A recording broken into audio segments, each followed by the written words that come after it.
നമസ്കാരം, good morning. എല്ലാ പ്രേക്ഷകർക്കും മോർണിംഗ് വൈബ്സിലേക്ക് സ്വാഗതം. ഇന്ന് ഫെബ്രുവരി 14.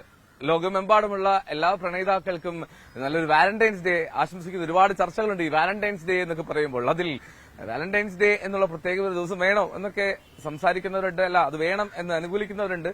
അപ്പൊ അവർ ചർച്ചകൾ എന്തുമാവട്ടെ, അതങ്ങനെ കൊടുമ്പിരി കൊണ്ട് നടക്കുകയും ചെയ്യട്ടെ. നമുക്ക് മോർണിംഗ് വൈബ്സിൽ മനോഹരമായി തന്നെ ആരംഭിക്കാം. ഇപ്പോൾ എന്റെ പിന്നിൽ കാണുന്ന ജി ദേവരാജൻ. നമ്മുടെ മലയാള സിനിമയിൽ എത്ര അനശ്വരമായിട്ടുള്ള പ്രണയഗാനങ്ങൾ ഉണ്ടായിട്ടുണ്ട്, എത്ര പ്രണയഗാനങ്ങൾ. അതിൽ ദേവരാജിന്റെ വയലാറിന്റെ വരികൾ, ദേവരാജിന്റെ ഈണത്തിൽ വയലാറിന്റെ വരികളിൽ, അല്ലെങ്കിൽ ഞാനിപ്പോൾ നിൽക്കുന്നത് മാനവീയം വീതിയിലാണ് കേട്ടോ. തിരുവനന്തപുരത്ത് മാനവീയം വീതിയിൽ നമുക്ക് ഇവിടെ ദേവരാജൻ മാഷിന്റെ ഈ പ്രതിമ കാണാം. അതിന്റെ ഏറ്റവും മുന്നിലത്തെ എൻട്രൻസിൽ അവിടെ വയലാറിന്റെ പ്രതിമ കാണാം. തൊട്ടു പിന്നിലായി അവിടെ പി ഭാസ്കരനുമുണ്ട്. അപ്പോൾ ദേവരാജന്റെ വരികളൊക്കെ ഓർക്കുമ്പോൾ എത്ര അനശ്വരമായിട്ടുള്ള ഗാനങ്ങളാണെന്നറിയാം. ഇപ്പൊ അരികിൽ നീ ഉണ്ടായിരുന്നെങ്കിൽ, ഒരു മാത്ര ഞാൻ നനച്ചുപോയി എന്നൊക്കെ പറഞ്ഞ ആ വരികൾ, കോയിൻവിയുടെ വരികൾക്ക് ഈണം പകർന്ന് ദേവരാജൻ അനശ്വരമാക്കിയ ഒരുപാട് ഗാനങ്ങൾ, എത്ര ഗാനങ്ങൾ മനോഹരമായിട്ടുള്ള ഈ ഒരു ദിനത്തിൽ ഇതൊക്കെ ഓർമ്മിച്ചുകൊണ്ട് അതിൽ ഒരു ഓർമ്മ പങ്കുവച്ചുകൊണ്ട് മാത്രം തുടങ്ങുന്നു. എന്നാണെങ്കിലും ഒരിക്കൽ കൂടി എല്ലാവർക്കും മോർണിംഗ് വൈബ്സിലേക്ക് സ്വാഗതം. ഒരുപാട് വാർത്തകളുടെയും ദിനം കൂടിയാണെന്ന്, ഒരുപാട് വാർത്തകളുണ്ട്. പ്രത്യേകിച്ചും പ്രധാനമന്ത്രി നരേന്ദ്രമോദി UAE സന്ദർശനം തുടരുകയാണ്. അബുദാബിയിൽ ഇന്ന് ആദ്യത്തെ ഹിന്ദു ക്ഷേത്രത്തിൽ അത് വിശ്വാസികൾക്ക് സമർപ്പിക്കും. വയനാട്ടിലേക്ക് പോയി കഴിഞ്ഞാൽ അവിടെ ആ വന്യജീവി പ്രശ്നങ്ങൾ ഒക്കെ തുടരുന്നു. അതിൽ നിന്നൊക്കെ ഒരു മുക്തി ആഗ്രഹിക്കുന്നു ജനങ്ങൾ. അതൊക്കെ എപ്പോൾ സാധ്യമാകും? ആ കാട്ടാനയെ, ആളക്കൊല്ലി കാട്ടാനയെ പിടികൂടാൻ കഴിയുമോ ദൌത്യസംഘത്തിന്? ഇങ്ങനെ ആശങ്കയുടെ കാര്യങ്ങളൊക്കെ ഉണ്ട്. ഞാൻ എന്താണെങ്കിലും ഈ വാർത്തകൾ ഏതൊക്കെയാണ് എന്നുള്ളതാണ് പ്രധാനമായും നമുക്ക് അറിയേണ്ടത്. നമുക്ക് അശ്വതിയിലേക്ക് പോകാം. Aswathy, good morning. അശ്വതിക്ക് നല്ലൊരു പ്രണയദിനം ആശംസിക്കുന്നു. അശ്വതിയുടെ നല്ലൊരു പ്രണയവിവാഹമായിരുന്നല്ലോ, ആ കഥയൊന്ന് പറഞ്ഞിട്ട് തുടങ്ങാമോ നമ്മുടെ ഫാസ്റ്റ് ന്യൂസ്?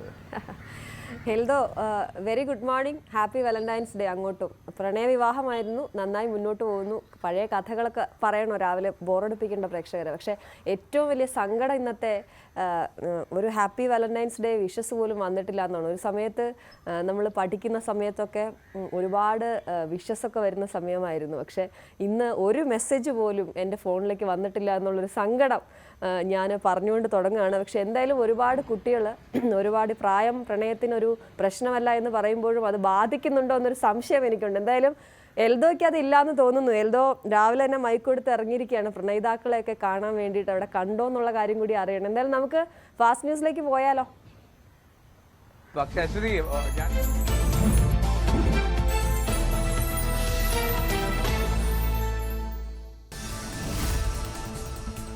വിവിധ വിഷയങ്ങൾ ചൂണ്ടിക്കാട്ടി കർഷക സംഘടനകൾ പ്രഖ്യാപിച്ച ഡൽഹി ചലോ മാർച്ച് തുടരുന്നു. കർഷകരെ അനുനയിപ്പിക്കാൻ കേന്ദ്രമന്ത്രിമാർ ഇന്നും ചർച്ച നടത്തും. ചർച്ച വൈകിട്ട് ഹരിയാനയിൽ.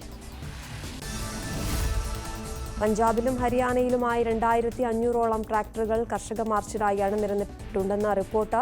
പ്രതിഷേധം ഡൽഹിയിലേക്ക് കടക്കാതിരിക്കാൻ കനത്ത സുരക്ഷയൊരുക്കി ഡൽഹി പോലീസ്. സംസ്ഥാനത്തിന്റെ കടമെടുപ്പ് പരിധി വെട്ടിക്കുറച്ച പ്രശ്നത്തിൽ കേന്ദ്രവുമായുള്ള സംസ്ഥാനത്തിന്റെ ചർച്ച നാളെ. സുപ്രീം കോടതി നിർദ്ദേശം അനുസരിച്ചാണ് ചർച്ച. കേരളം നിയോഗിച്ച സംഘം ഇന്ന് ഡൽഹിയിലെത്തും. ധനമന്ത്രി KN ബാലഗോപാൽ നേതൃത്വം നൽകുന്ന 4 അംഗ പ്രതിനിധി സംഘം ചർച്ചകളിൽ പങ്കെടുക്കും.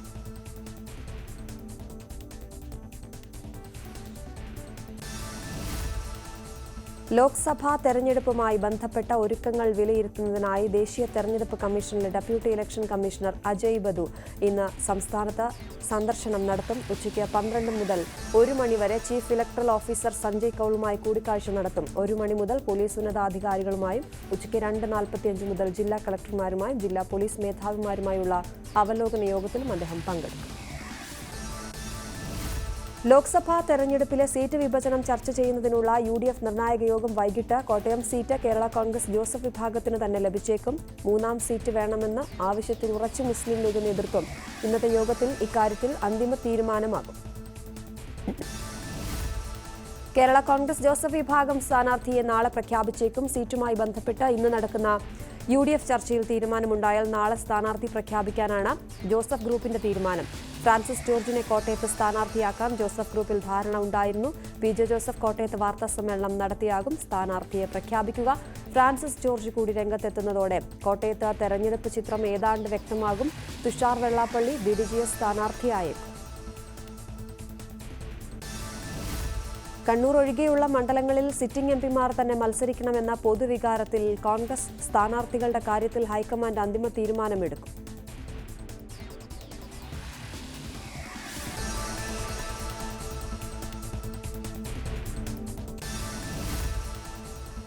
മഹാരാഷ്ട്രയിലെ കോൺഗ്രസിനെ പ്രതിസന്ധിയിലാക്കി മുതിർന്ന കോൺഗ്രസ് നേതാവ് അശോക് ചവാൻ പാർട്ടി വിട്ടതിന് പിന്നാലെ പാർട്ടിയിലെ 15ഓളം MLA-മാരും പാർട്ടി വിടാൻ ഒരുങ്ങുന്നുവെന്ന് സൂചന. യുവ നേതാവ് വിശ്വജിത് കദം, അസ്ലം ഷെയ്ഖ്, അമീൻ പട്ടേൽ, സഞ്ജയ് നിരുപം തുടങ്ങി 15 കോൺഗ്രസ് MLA-മാർ പാർട്ടി വിട്ടേക്കുമെന്നാണ് റിപ്പോർട്ടുകൾ. പാർട്ടി വിടുന്നവർ BJP-യിൽ പ്രവേശനം നേടുമെന്നാണ് വിവരം. അസാധാരണ സാഹചര്യം കണക്കിലെടുത്ത പ്രതിസന്ധി പരിഹരിക്കാൻ സംസ്ഥാനത്തിന് ചുമതലയുള്ള കോൺഗ്രസ് നേതാവ് രമേശ് ചെന്നിത്തല മുംബൈയിൽ അടിയന്തര യോഗം വിളിച്ചു. CBSE 10+2 ക്ലാസുകളുടെ പരീക്ഷ നാളെ മുതൽ ആരംഭിക്കും. 10ാം ക്ലാസ് പരീക്ഷ മാർച്ച് 13-നും പ്ലസ് 2 പരീക്ഷ ഏപ്രിൽ 2-നും അവസാനിക്കും. CBSE ബോർഡ് പരീക്ഷകൾ 55 ദിവസം നീണ്ടു നിൽക്കും. ഏപ്രിൽ 10-ന് അവസാനിക്കും.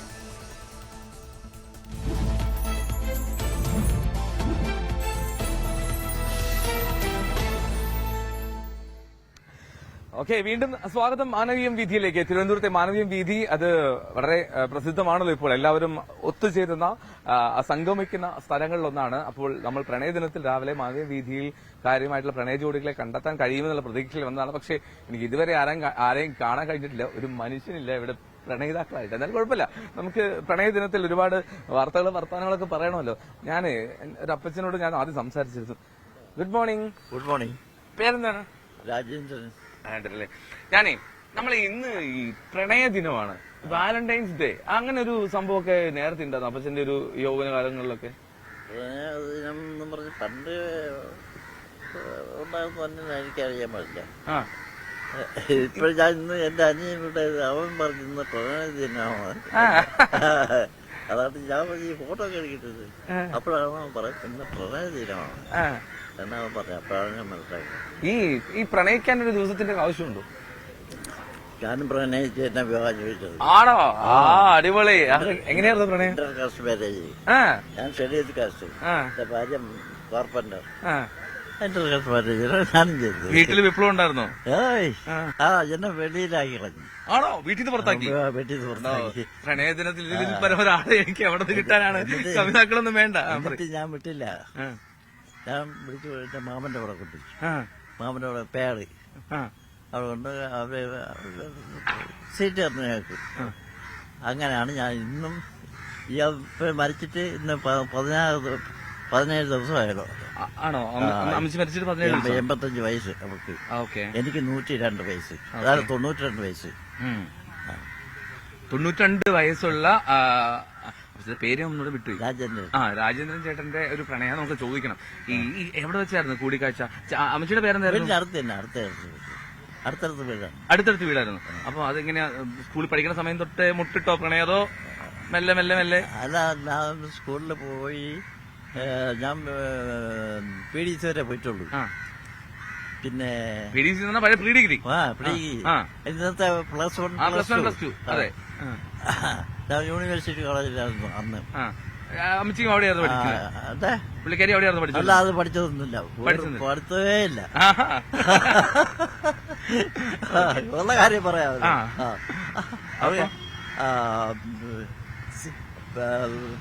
ഈ പെൻഷൻ വാങ്ങുന്നത് ശ്രീ എന്ന് ഉൾപ്പെടെ ഞാൻ പഠിപ്പിച്ചു കൊടുത്തു. ശ്രീ അത് അങ്ങനെയാണ് ഒപ്പിട്ട് പൈസ വാങ്ങുന്നത്. പെൻഷൻ കിട്ടിക്കൊടുക്കുന്നത്. പേരെന്തായിരുന്നു അമ്മച്ചിയുടെ? ഗോമതി അമ്മ. ഗോമതി അമ്മ. ഓക്കെ. എന്തായാലും ഗോമതി അമ്മ ഇപ്പൊ എല്ലാം ഇങ്ങനെ കേൾക്കുന്നുണ്ടാകുമെന്ന് കരുതാം. അപ്പം എത്ര കാലം പ്രണയിച്ചു? അതെ, ദിവസവും വീട്ടിൽ വരും. പാവപ്പെട്ട ഒരു കുടുംബമാണ്. അമ്മ വീട്ടിൽ ജോലിക്ക് പോയിക്കൊണ്ടിരിക്കും. അച്ഛനും ഇവിടെ അല്ല. അച്ഛൻ മാവേലിക്കര, അല്ല ഇവിടെ കരുനാഗപ്പള്ളിക്ക്, അല്ല തമിഴ്നാട്, തമിഴനാണ്. ഈ ഊട്ടി ജനിച്ചതിന് ശേഷം അത് കളഞ്ഞിട്ട് തള്ള പൊട്ടിയാണ്. ഈ പെണ്ണിന്റെ അമ്മ അത് വീട്ടിൽ ജോലിക്ക് പോകും. അങ്ങനെ ഇവിടെ ദിവസവും വീട്ടിൽ വരും. എന്റെ അച്ഛൻ തമാസന് പറഞ്ഞേ, നീ ഇവിടെ വരണത് എന്റെ മോനെ തട്ടിക്കൊണ്ട് പോകണം കാണോ. എന്റെ അച്ഛൻ കളിക്ക് ചോദിക്കുമായിരുന്നു. ചോദിച്ചു അപ്പോഴേക്കും ഇവിടെ വലിയമ്മ കുഞ്ഞമ്മമാര് വീട്ടിനടുത്താണ്. ഞാൻ 24 വയസ്സായി എനിക്ക്, അവർക്ക് 18 വയസ്സായി. അപ്പം ഇവളുടെ വലിയമ്മ എന്നോട് പറഞ്ഞു, എടാ നിനക്കൊരു പെണ്ണ് ഞാൻ നോക്കിയിട്ട് നിനക്ക് വേണം നോക്ക. ഞാൻ പറഞ്ഞു ആരാണ്? ഗോമയമ്മ. ഞാൻ പറഞ്ഞു ഓക്കെ. ഞാനൊക്കെ അവര് പിടിച്ച അന്ന് എന്റെ കൈ തന്നാണ്. അപ്പൊ വീട്ടിൽ എന്റെ പേരിൽ പണക്കമായിരുന്നു. വീട്ടിൽ അങ്ങനെയാണ് ഞാൻ വിളിച്ച തരം പേര് മാമന്റെ അവിടെ. മാമനോട്ട് കൊണ്ടേ എത്ര ആൾ കണ്ടേ പിണക്കൊക്കെ മാറി? അത് കുഞ്ഞിനെ എന്റെ മൂത്ത മകൾക്ക് ഒരു 6 മാസമായപ്പോഴേ എന്റെ അച്ഛൻ എന്നെ വിളിച്ചു. അച്ഛൻ എന്റെ വലിയ കാര്യമാണ്. അച്ഛനെ വിളിച്ചു അത് അങ്ങനെയാണ് വീട്ടിൽ വന്നത്. വീട്ടിൽ വന്നിട്ടോ അമ്മയ്ക്ക് ഇഷ്ടമില്ല. അമ്മ ഇതിനിടയ്ക്ക് എന്തോ പെണ്ണ് കണ്ട് ഞാൻ പറഞ്ഞടാ എന്നോട് പറഞ്ഞു, ഈ പെണ്ണ് നിനക്ക് കല്യാണം ഒരു കല്യാണത്തിന് പോയപ്പോഴാണ്. അത് ബന്ധം തന്നെ. ഞാൻ പറഞ്ഞു നിങ്ങളെ കഴിച്ച് കെട്ടിയിട്ടോണ്ടാ ഞാൻ പറഞ്ഞിട്ട് ഞാൻ കളഞ്ഞിട്ട് പോകുന്നത്. ഈ ലോകത്തെ ഏറ്റവും ഭംഗിയാർന്നത് പ്രണയാന്നൊക്കെ പറയും, അങ്ങനെയൊക്കെയാണോ? പ്രണയത്തിനെ ജയിക്കാൻ വേറെ ഒന്നുമില്ലെന്നുള്ളതാണ് എന്റെ. കാരണം പ്രണയിച്ച് പോയാൽ പ്രണയത്തിനായിരിക്കണം. അല്ല പ്രണയിച്ച് കുറച്ച് ദിവസം നമ്മുടെ ആവശ്യത്തിന് പ്രണയിച്ചിട്ട് കളയുന്ന അത് ശരിയല്ല. അല്ലേ? അതെ അതെ. നമ്മുടെ ഒരു കുട്ടിയാണ് നമ്മുടെ കാര്യം കണ്ടിട്ട് കളിച്ച് പറഞ്ഞു അത് ശരിയാണോ? പ്രണയം അത് എന്നും നിലനിൽക്കണം. എന്നും നിലനിൽക്കണം. അതാണ് ജീവിതത്തിലെ ആദ്യത്തെ ഒരു, അതായത് എന്ത് പറയാൻ, മനസ്സിൽ സന്തോഷമുള്ള ഒരു കാര്യമാണ്. അപ്പൊ എന്തായാലും രാമേന്ദ്ര ചേട്ടന് ഒരു പ്രണയം ഉണ്ടായിരുന്നുള്ളൂ? വേറെ ഇല്ല, വേറെ ആർക്കും പോയിട്ടില്ല. അല്ല ഒരുപാട് എന്നെ സ്നേഹിച്ചു ഒരുപാട് കുട്ടി. അന്ന് നല്ല ഗ്ലാമറായിട്ടിരുന്നു. റോമിയായിരുന്നു. ഏത് പെൺപിള്ളേർ എന്നെ കണ്ടാലും നോക്കാതെ പോവില്ല. ഈ ചിരി കണ്ട ആരാ നോക്കാതിരിക്കുക? അങ്ങനെ ജീവിതം ഇപ്പോഴും 92 നിൽക്കുന്നു. ഇപ്പോഴും ഗ്ലാമറാണ്, ഒരു കുഴപ്പമില്ല. ഇപ്പോഴും എന്താ പ്രശ്നം? ഇപ്പോഴും പിന്നെ ബലക്കുറവിട്ട് സ്വാഭാവികമായിട്ടും പ്രായമായതിന്റെ കുറച്ച് പ്രശ്നം. അത് സാരില്ല, മനസ്സിന് പ്രായമാവതിരുന്നത്. അല്ല മനസ്സിൽ പ്രായമാവാതിന്റെ മരിക്കുന്നവരെ ഞാനൊക്കെ ആയിരിക്കും. അതാണ്, അത് മതി. അപ്പൊ എന്തായാലും ഒരുപാട് സന്തോഷം രാമചന്ദ്രൻ ചേട്ടാ ഈ പ്രണയദിനത്തിൽ സംസാരിക്കാൻ കഴിഞ്ഞത് കേട്ടോ. ഇപ്പോഴത്തെ കുഞ്ഞു പ്രണയിതാക്കളോട് എന്തെങ്കിലും പറയാനുണ്ടോ? ഇപ്പോഴത്തെ പിള്ളേരുടെ കാര്യം നമുക്ക് പറയാൻ നോക്കില്ല. എന്താ പറയാ, അതിന്റെ കാര്യം കാണാൻ വേണ്ടി കൊണ്ട് പോണവരുണ്ട്. കാര്യം കണ്ട പടി അടിച്ച് കളിച്ച് പോകുന്നവരുണ്ട്.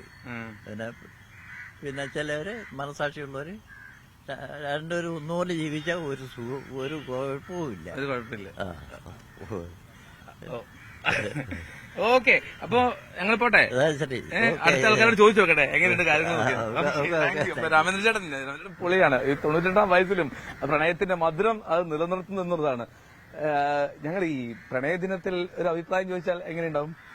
നല്ലതാണ്. പ്രണയത്തെ കുറിച്ച് എന്താ അഭിപ്രായം? നല്ല അഭിപ്രായമാണ്. നല്ല രീതിയിൽ പ്രണയിച്ചാൽ അത് അവസാനം വരെ നല്ല രീതിയിൽ നിലനിൽക്കും. പ്രണയവിവാഹമല്ലോ ആയിരുന്നു? അല്ല. ഇന്ന് എന്റെ ജന്മദിനം കൂടെയാണ്. Happy birthday. Happy birthday. Happy birthday. പേരെന്താണ്? ഉമ്മർ. അപ്പൊ ഉമ്മർക്ക് തന്നെ ഹാപ്പി ബർത്ത്ഡേ ആട്ടോ. ഇന്ന് പ്രണയദിനത്തിൽ, വാലന്റൈൻസ് ഡേ ദിനത്തിലാണ് ബർത്ത്ഡേ എന്നുള്ളതാണ് പ്രത്യേകത.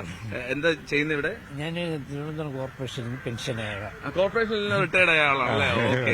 ഇനി ഞാൻ കാര്യം ചോദിക്കട്ടെ, ഈ മക്കൾ പ്രണയിച്ച് വിവാഹിതരായാൽ അതിൽ സമ്മതം മൂടുമോ അല്ലെങ്കിൽ പറ്റില്ല എന്ന് പറയും?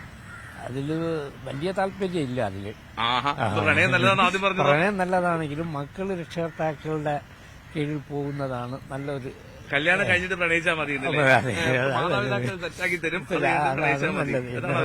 എന്റെ അഭിപ്രായം അതാണ്. ശരി. ഓക്കെ, എന്നാലും നമുക്ക് ചില വാർത്തകളിലേക്ക് കൂടി പോകേണ്ടതുണ്ട്. ഒരുപാട് വാർത്തകളിലേക്ക് നമുക്ക് കടക്കണം. നമ്മളിപ്പോ എന്താണെങ്കിലും ഈ ഞാൻ ആദ്യം പറഞ്ഞ പോലെ മാനവീയം വീതിയിലാണ് ഇപ്പോൾ ഉള്ളത്. ന്യൂസ് ഡെസ്കിലേക്ക് ഒന്ന് പോയാൽ അവിടെ ഇന്ന് നരേന്ദ്രമോദിയുടെ പ്രധാനമന്ത്രിയുടെ UAE സന്ദർശനം അത് തുടരുകയാണ്. അബുദാബിയിലെ ആദ്യ ഹിന്ദു ക്ഷേത്രം ഇന്ന് വിശ്വാസികൾക്കായി സമർപ്പിക്കാൻ പോവുകയാണ്. അതിന്റെ ഭാഗമായി ഇന്നലെ പ്രധാനമന്ത്രി അവിടെ എത്തിയതും ഒരു ഉജ്ജ്വല വരവേൽപ്പ് അദ്ദേഹത്തിന് ലഭിക്കുകയും ചെയ്തിരുന്നു. മനു ഭരത് ചെയ്തിട്ടുണ്ട് വിശദാംശങ്ങളുമായി. Manu, good morning. മനുവിന് ഹാപ്പി വാലന്റൈൻസ് ഡേ. നമുക്ക് ആദ്യം ലൈറ്റായി തുടങ്ങി പ്രധാനമന്ത്രിയിലേക്ക് എത്താം. മനുവിന്റെ പ്രണയോർമ്മകളൊന്ന് പങ്കുവെക്കാമോ? എൻ്റെ ഒരു കോളേജ് കാലത്തുള്ളൊരു പ്രണയമായിരുന്നു അത്. ഈ സംഭവബഹുലമായൊരു സംഭവമായിരുന്നു. ഞാൻ ആ. പ്രണയാഭ്യർത്ഥന നടത്തുകയും അത് അവർ അംഗീകരിക്കാതിരിക്കുകയും ചെയ്തപ്പോൾ അങ്ങനെ ആ പെൺകുട്ടിയെ ഭീഷണിപ്പെടുത്തിയാണ് ഞാൻ പ്രണയിച്ചത്. പക്ഷേ കഴിഞ്ഞ 30 വർഷമായി അവരിപ്പോൾ എന്നെ ഭീഷണിപ്പെടുത്തിക്കൊണ്ടിരിക്കുന്നൊരു സാഹചര്യമാണുള്ളത്. ഏതായാലും പ്രണയം അസാധാരണ പ്രണയമാണ്. അതെ, അത് അന്ന് ഞാൻ ഈ കോളേജിലെ ബോക്സിംഗ് ചാമ്പ്യനൊക്കെ ആയ സാഹചര്യത്തിലാണ് അത്തരമൊരു സാഹസത്തിന് മുതിർന്നത്. പക്ഷേ ഇപ്പോൾ അത് ഒരു വലിയ സാഹസമായി പോയി എന്നാണ് കരുതുന്നത്. അങ്ങനെ ഓക്കെ, എന്താണെങ്കിലും ആ സാഹസം തുടരട്ടെ. രസകരമാണ്. ബോക്സിംഗ് ടൈപ്പിലുള്ള ഒരു ഏറ്റുമുട്ടൽ ഞാൻ പ്രതീക്ഷിക്കുന്നു വീട്ടിൽ വന്നാൽ. അപ്പോ പോട്ടെ, നമുക്ക് അല്ല, അത് ഈ, എന്തോ അതിന്റെ പ്രധാനമന്ത്രിയുടെ ഒരു സന്ദർശനത്തിലേക്ക് പോയി രസകരമായ ഒരു കഴിഞ്ഞാൽ കാര്യം കൂടി എന്താണ് അതിന് ശേഷമുണ്ടായി. അത് എൻ്റെ ഇപ്പൊ ഇത് പറഞ്ഞപ്പോഴേ ഞാൻ ഓർത്ത, എൻ്റെ ഭാര്യ പറഞ്ഞോളൂ.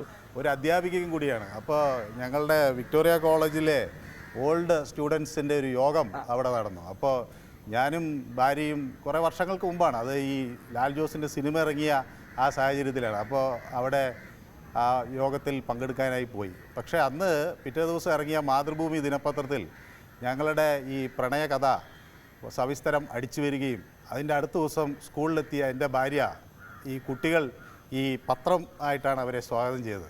പിന്നെ അവിടുന്ന് ട്രാൻസ്ഫറായി മങ്കര സ്കൂളിൽ നിന്ന് ട്രാൻസ്ഫറായി വരുന്നത് വരെ ആ പ്രണയകഥ അവിടെ പാട്ടായിരുന്നു. അതുകൊണ്ട് ഇനിയിപ്പോൾ ഇത് എങ്ങനെയെങ്കിലും പുറത്താകുമോ എന്നുള്ളൊരു സംശയം കൂടി എനിക്കുണ്ട്. ഏതായാലും നമുക്ക് നരേന്ദ്രമോദിയിലേക്ക് വരാം.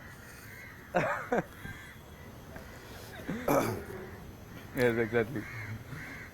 അപ്പം മനു, വലിയ സ്വീകരണമായിരുന്നല്ലോ ഇന്നലെ നരേന്ദ്രമോദിക്കിനോട് ലഭിച്ചത്. ഇന്ന് എന്തൊക്കെയാണ് പരിപാടികൾ? എപ്പോഴാണ് ഈ ക്ഷേത്രം മതവിശ്വാസികൾക്ക് സമർപ്പിക്കുന്നത്? മറ്റ് കൂടിക്കാഴ്ചകളൊക്കെ എന്തെങ്കിലും പ്ലാൻ ചെയ്തിട്ടുണ്ടോ ഇന്ന്? ഇന്ന് പ്രധാനമായും നരേന്ദ്രമോദി ഈ വേൾഡ് ഗവൺമെൻറ് സമ്മിറ്റിലാണ് പങ്കെടുക്കുന്നത്. ഇന്ത്യയെ സംബന്ധിച്ചിടത്തോളം വളരെ നിർണായകമായ ഒരു യോഗമാണ്. 25ഓളം രാഷ്ട്രത്തലവന്മാർ ഈ യോഗത്തിൽ പങ്കെടുക്കുന്നു.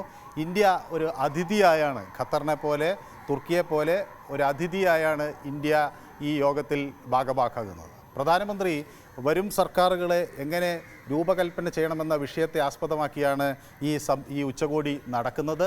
അതുകൊണ്ട് തന്നെ ഇന്ത്യൻ ആശയങ്ങൾ എന്ത് എന്നത് ലോകത്തിന് മുന്നിൽ വയ്ക്കാനുള്ള ഒരു വലിയ അവസരം കൂടി പ്രധാനമന്ത്രിക്ക് കൈവരുന്നു എന്നതാണ് അതിലെ സുപ്രധാനമായ കാര്യം. രണ്ടാമത്തേത് ഈ ബാത്ത് ക്ഷേത്രത്തിൻ്റെ ഉദ്ഘാടനമാണ്.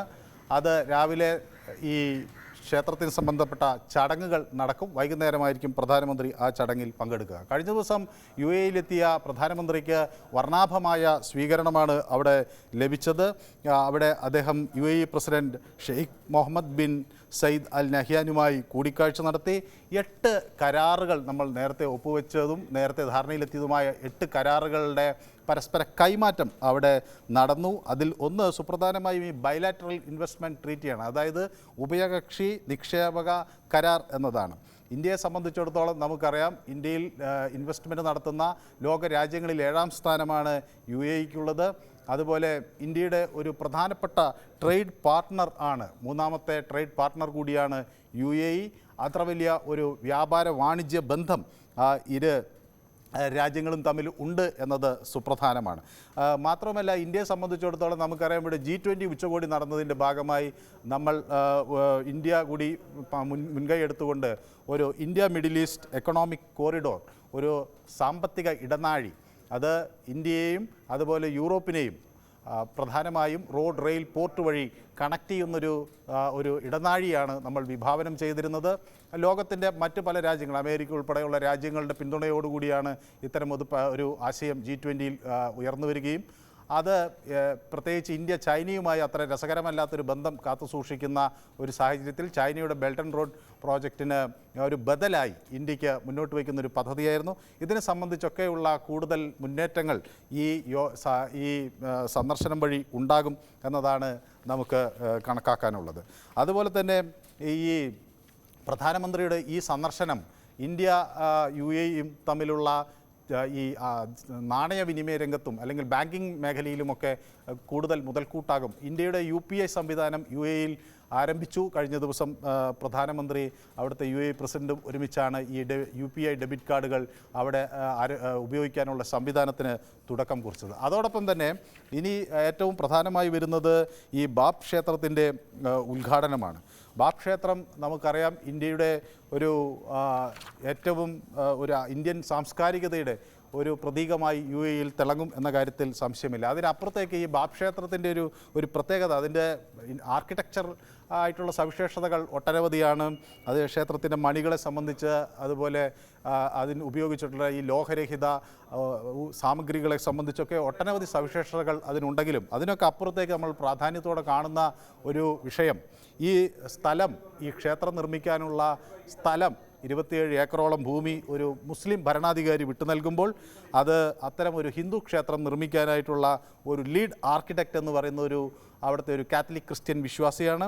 അപ്പം അതോടൊപ്പം തന്നെ ഈ പദ്ധതിയുടെ പ്രോജക്റ്റ് മാനേജർ ഒരു സിഖ് വിഭാഗത്തിൽപ്പെട്ടയാളാണ്. ഇതിൻ്റെ ഫൗണ്ടേഷണൽ ഡിസൈനർ ഒരു ബുദ്ധിസ്റ്റാണ്. അതിൻ്റെ കൺസ്ട്രക്ഷൻ കമ്പനി ഒരു പാർസി ഗ്രൂപ്പാണ്. അതുപോലെ തന്നെ അതിൻ്റെ ഡയറക്ടർ ഒരു ജെയിൻ ട്രഡീഷനിൽ നിന്ന് വരുന്ന ആളാണ്, ജൈനമത വിശ്വാസത്തിൻ്റെ ഭാഗമായി വരുന്ന. അപ്പോൾ ഇത്തരം ഒരു ഇന്ത്യയുടെ മുഴുവൻ ആ ഒരു മതസൗഹാർദ്ദത്തിൻ്റെ സവിശേഷതയുടെ ഒക്കെ പ്രതിബിംബമായാണ് ഈ ക്ഷേത്രം അവിടെ ഉയർന്നു നിൽക്കുന്നത് എന്നതാണ് ഒരു സുപ്രധാനമായ കാര്യം. ഇന്ത്യയെ സംബന്ധിച്ചിടത്തോളം നമുക്കിവിടെ 3.5 ദശലക്ഷം ആളുകളാണ് UAE-യിൽ ഇന്ത്യക്കാരായി ഉള്ളത്. അപ്പോൾ അത്ര വലിയൊരു ജനക്കൂട്ടത്തിൻ്റെ നമ്മുടെ ഇന്ത്യൻ പൗരന്മാരുടെ ഒക്കെ ഒരു ആത്മവിശ്വാസവും അവരുടെ ഉത്സാഹവുമൊക്കെ വർദ്ധിക്കുന്ന തരത്തിലുള്ളൊരു സന്ദർശനമാണ് പ്രധാനമന്ത്രിയുടെ ഈ സന്ദർശനത്തോടു കൂടി ഉണ്ടായിട്ടുള്ളത്. അപ്പോൾ കഴിഞ്ഞ ദിവസം പ്രധാനമന്ത്രി UAE-യിൽ ഈ ഇന്ത്യൻ ഡയസ്പറയെ അഭിസംബോധന ചെയ്ത് സംസാരിക്കുകയും ചെയ്തിരുന്നു. അവിടെ പ്രധാനമന്ത്രി പറഞ്ഞ ഒരു പ്രധാന കാര്യം 140 ഇന്ത്യക്കാരുടെ സന്ദേശവും 40 കോടി ഇന്ത്യക്കാരുടെ സന്ദേശവുമായാണ് ഞാൻ ഇവിടെ എത്തിയിട്ടുള്ളത്, എല്ലാവരും നിങ്ങളെക്കുറിച്ച് ഓർത്ത് അഭിമാനിക്കുന്നുവെന്ന്. അത് അദ്ദേഹം തമിഴിലും മലയാളത്തിലും തെലുങ്കിലും കന്നഡയിലുമൊക്കെ ആ വാക്കുകൾ ഉപയോഗിച്ചുകൊണ്ടാണ് അദ്ദേഹം പറഞ്ഞത്. അദ്ദേഹം അറബിയിലും പിന്നീട് സംസാരിക്കുകയും ഒക്കെ ചെയ്തു. അതോടൊപ്പം തന്നെ ഇന്ത്യ നേടിയിട്ടുള്ള മുന്നേറ്റങ്ങളെ സംബന്ധിച്ച് അദ്ദേഹം പ്രധാനമായി പറഞ്ഞു. ഇന്ത്യയും UAE-യും തമ്മിൽ ഇന്ത്യയെ സംബന്ധിച്ചിടത്തോളം ഒരു 3ാമത്തെ വലിയ ട്രേഡ് പാർട്ട്ണറാണ്, 7ാമത്തെ വലിയ നിക്ഷേപകരാണ് ഇന്ത്യയിലുള്ളത്. അതുപോലെ തന്നെ ഇപ്പോൾ ഒരു ഇൻറ്റിഗ്രേറ്റഡ് ഫൈനാൻസ് സിസ്റ്റം ഈ രാജ്യങ്ങളും തമ്മിൽ വന്നിരിക്കുന്നു, ടെക്നോളജിക്കൽ ഇൻറ്റിഗ്രേഷൻ വന്നിരിക്കുന്നു. അപ്പോൾ സമയത്തിൻ്റെ പേന കൊണ്ട് ലോകത്തിൻ്റെ പുസ്തകത്തിൽ ഒരു കാലം ചരിത്രം രചിക്കുന്നു എന്നാണ് പ്രധാനമന്ത്രി പറഞ്ഞത്. അപ്പോൾ 2047 ഒരു വികസിത ഭാരതം എന്ന സങ്കല്പം അദ്ദേഹം പ്രവാസികൾക്ക് മുന്നിൽ വെച്ചു. ഇന്ത്യ ലോകത്തെ 2ാമത്തെ വലിയ ഇൻ്റർനെറ്റ് ഉപഭോക്താക്കളാണ് എന്ന് അദ്ദേഹം പ്രവാസികളെ ഓർമ്മപ്പെടുത്തി. ഒപ്പം തന്നെ നമ്മുടെ ഈ മൊബൈൽ മാനുഫാക്ചറിംഗ് മേഖലയിൽ ഇന്ത്യ 2ാം സ്ഥാനത്തെത്തിയിരിക്കുന്നു എന്ന വലിയ നേട്ടം അദ്ദേഹം അവിടെ എടുത്തു പറഞ്ഞു. അതുപോലെ തന്നെ സ്റ്റാർട്ടപ്പ് എക്കോസിസ്റ്റം ഉള്ള വലിയ എക്കോസിസ്റ്റമുള്ള 3ാമത്തെ രാജ്യമാണ് ഇന്ത്യ. ചന്ദ്രനിലെ സൗത്ത് പോളിൽ ഇറങ്ങാൻ കഴിഞ്ഞത് രാജ്യത്തിനെ സംബന്ധിച്ചിടത്തോളം ഒരു വലിയ നേട്ടമാണ്. അതുപോലെ തന്നെ സാറ്റലൈറ്റ് വിക്ഷേപണ രംഗത്ത് ഇന്ത്യ ഒരു വലിയ കുതിച്ചുചാട്ടമാണ് നടത്തിയിട്ടുള്ളത്. 5ാമത്തെ വലിയ സാമ്പത്തിക ശക്തിയാണ് ഇന്ത്യ. അടുത്ത തവണ അത് 3ാമത്തെ വലിയ സാമ്പത്തിക ശക്തിയായി വരും എന്ന് പ്രധാനമന്ത്രി പറയുമ്പോൾ താൻ ഒരിക്കൽ കൂടി അധികാരത്തിൽ വരും എന്ന ഗ്യാരണ്ടി കൂടിയാണ് പ്രധാനമന്ത്രി അവിടെ നൽകുന്നത്. ആ ആത്മവിശ്വാസം അദ്ദേഹം അവിടെ പ്രകടിപ്പിക്കുന്നു. താൻ വീണ്ടും അധികാരത്തിൽ വരും, അങ്ങനെ വന്നാൽ മോദിക്ക് ഗ്യാരണ്ടി നടപ്പിലാക്കുമെന്നൊരു ഗ്യാരണ്ടി കൂടി അദ്ദേഹം നൽകുന്നു. മാത്രമല്ല, ഇന്ത്യയുടെ പശ്ചാത്തല വികസനത്തിലുണ്ടായിട്ടുള്ള വലിയ മാറ്റങ്ങളെക്കുറിച്ച് പ്രധാനമന്ത്രി പ്രവാസ ലോകത്തെ ബോധ്യപ്പെടുത്തി. 4 കോടിയോളം കുടുംബങ്ങൾക്കാണ് പുതിയതായി ഇന്ത്യയിൽ കഴിഞ്ഞ 9 വർഷത്തിനുള്ളിൽ വീടുകൾ ലഭിച്ചത്. 10 കോടി ആളുകളിലേക്ക് കുടിവെള്ളം എത്തുന്നു. 50 കോടി ആളുകൾ ബാങ്കിംഗ് സംവിധാനത്തിലേക്ക് എത്തുന്നു. 50 കോടി ആളുകൾ ഞാൻ മനുഭരത്തിലേക്ക് മടങ്ങിയെത്താം. നമുക്ക് പ്രധാനമന്ത്രിയുടെ UAE സന്ദർശനത്തിലേക്ക് മടങ്ങിയെത്തുകയും ചെയ്യാം. അതിനു മുമ്പ് ഞാനൊന്ന് വയനാട്ടിലേക്ക് പോകുന്നു. വയനാട്ടിൽ അവിടെ നമുക്കറിയാം കഴിഞ്ഞ ദിവസം അജി എന്ന മധ്യവയസ്കന്റെ ഒരു മരണം കാട്ടാനയുടെ ആക്രമണത്തിൽ ആ വീടിന് പരിസരത്ത് ഒരു കടുവയെ കൂടി കണ്ടെത്തി എന്നുള്ളതാണ്. ഒരുപക്ഷെ ആ ജനങ്ങൾക്കുണ്ടാകുന്ന ആശങ്ക അത് എത്രത്തോളമാണെന്ന് പറഞ്ഞറിയിക്കാൻ കഴിയില്ല. അപ്പോൾ നമുക്കവിടെ MS അനീഷ് കുമാർ ചേരുന്നുണ്ട്. അനീഷ്, അതൊരു വലിയ ആശങ്ക തന്നെയാണ്. ഈ വന്യജീവികൾ തുടർച്ചയായി ജനവാസ മേഖലയിലേക്ക് എത്തുന്നു. ഒരു ജീവൻ നഷ്ടമായും തൊട്ടു പിന്നാലെ അവിടെ കടുവയുടെ സാന്നിധ്യം കൂടി ഉണ്ട് എന്നറിയുമ്പോൾ ഉറപ്പായും അതിൽ വലിയ ആശങ്ക ഉണ്ടാവും ജനങ്ങൾക്ക്. എന്താണ് മനസ്സിലാക്കാൻ കഴിയുന്നത്? അവിടെ എപ്പോഴാണ് ഈ കടുവയെ കണ്ടെത്തിയത്? ഈ എൽദോ നമുക്ക് എന്തായാലും ആ കടുവയെ നേരിട്ട് കണ്ട ചേച്ചിമാരിലേക്ക് തന്നെ പോകാം. ചേച്ചി എപ്പോഴാണ് കടുവയെ കണ്ടത്, എങ്ങനെയാണ് സംഭവിച്ചത്, കാര്യങ്ങളൊന്നും പറയാം. കൃത്യം 6:30 മണിക്കാണ് ഞാൻ വീട്ടിൽ നിന്ന് പള്ളിയിൽ പോകാൻ ഇറങ്ങിയത്. എൻ്റെ വീട് ഇവിടെ തൊട്ടടുത്താണ്. റോഡിലോട്ട് കയറി ഇവിടെ എത്തിക്കഴിഞ്ഞ് കഴിഞ്ഞപ്പം ഞാൻ അങ്ങേ വശത്തുനിന്ന് എന്തോ ഒരു ഒച്ച കേട്ടു, ഞെരിയുന്ന ഒരു ഒച്ച. ആദ്യം ഞാൻ ഓർത്തു ആനയായിരിക്കും എന്ന്.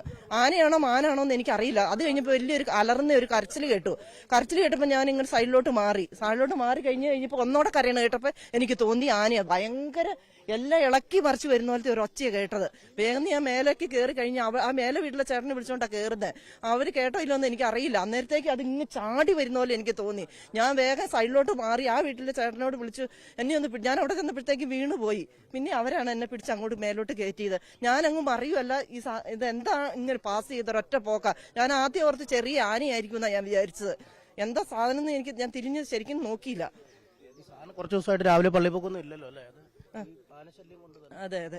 എന്നിട്ട് ഇറങ്ങിയതാണോ? പ്രശ്നമൊന്നും ഉണ്ടാവില്ല. ഇത്ര തൊട്ടടുത്ത ഇതാണ് വീട്. അപ്പൊ കുഴപ്പമില്ല, റോട്ടിൽ നിന്ന് മാറിയാൽ മതിയല്ലോ എന്നോർത്താണ് കയറിയത്. ലിസിന് വലിച്ചു കയറ്റിക്കൊണ്ട് ഞാനങ്ങ് പോയി പിടിച്ചപ്പോഴത്തേനും അവിടുന്ന് എന്തോ ഓടി കയറണ ഞാൻ കണ്ടു. എന്താന്ന് തിരിഞ്ഞില്ല.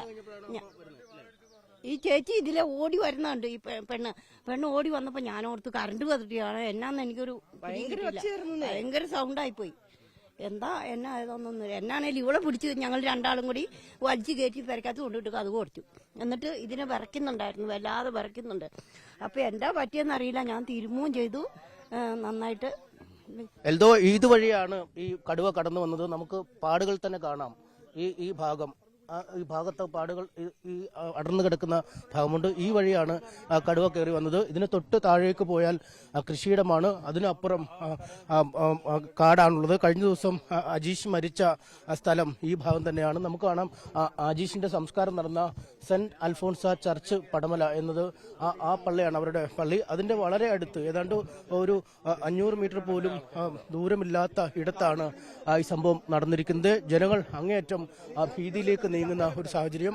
അവിടെ നിന്നും ആ ചേച്ചിയുടെ സമീപത്തൂടെ വന്ന കടുവ ഈ വഴിയിൽ കൂടെ മുകളിലേക്ക് പോയിട്ടുണ്ട് എന്നാണ് മനസ്സിലാക്കാൻ കഴിയുന്നത്. കടുവയുടെ കാൽപ്പാടുകൾ നമുക്ക് കാണാം, ദൃശ്യങ്ങൾ കാട്ടിക്കൊടുക്കാൻ കഴിയും. ഈ പാടുകളാണ് കടുവ മുകളിലേക്ക് പോയത്. ഈ വഴിയിൽ കൂടെ പോയിരിക്കുന്നു. ജനങ്ങൾ അങ്ങേയറ്റം പരിഭ്രാന്തരായി മാറിയിരിക്കുന്ന ഒരു സാഹചര്യം. കാരണം ആന കൊണ്ട് തന്നെ ജീവിക്കാൻ കഴിയാത്ത ഒരു സാഹചര്യത്തിൽ ഒരു കടുവയുടെ സാന്നിധ്യം അതേ മേഖലയിൽ വന്നിരിക്കുന്നു. കടുവ മുകളിലേക്ക് ഏത് വശത്തേക്ക് പോയി എന്നതിനെ കുറിച്ച് വിവരമില്ല. ജനവാസ കേന്ദ്രങ്ങളാണ് മുകളിലേക്ക് മുഴുവൻ. ചേട്ടനാണ് ഈ വീട്ടിലെ ആള്. എന്താ കണ്ടത്? ഞാൻ വരുമ്പോ ഞാൻ ആ മുറ്റത്ത് നിന്ന് മുറുക്കിക്കൊണ്ട് നിൽക്കുമായിരുന്നു. അപ്പോൾ ഉണ്ട് ഈ ചേച്ചി ഇതിലെ കയറി വരുന്നുണ്ട്. അപ്പൊ ഞാൻ ചോദിച്ചു, ചേച്ചി എന്താ ചേച്ചി വരുന്നത്, എന്താ ചേച്ചി പറ്റിയെന്ന് ചോദിച്ചു. എന്ത് ചേച്ചി എന്നുകൊണ്ട് ഇറങ്ങി വന്നു. ഇറങ്ങി വരുമ്പോഴാണ് കടുവ തൊട്ടു പുറകെ, ഈ ചേച്ചിയുടെ പുറകെ പിടിച്ചില്ല എന്നുള്ളതാണ്. കൈ ഇങ്ങനെ വീശുന്നുണ്ട് കടുവ.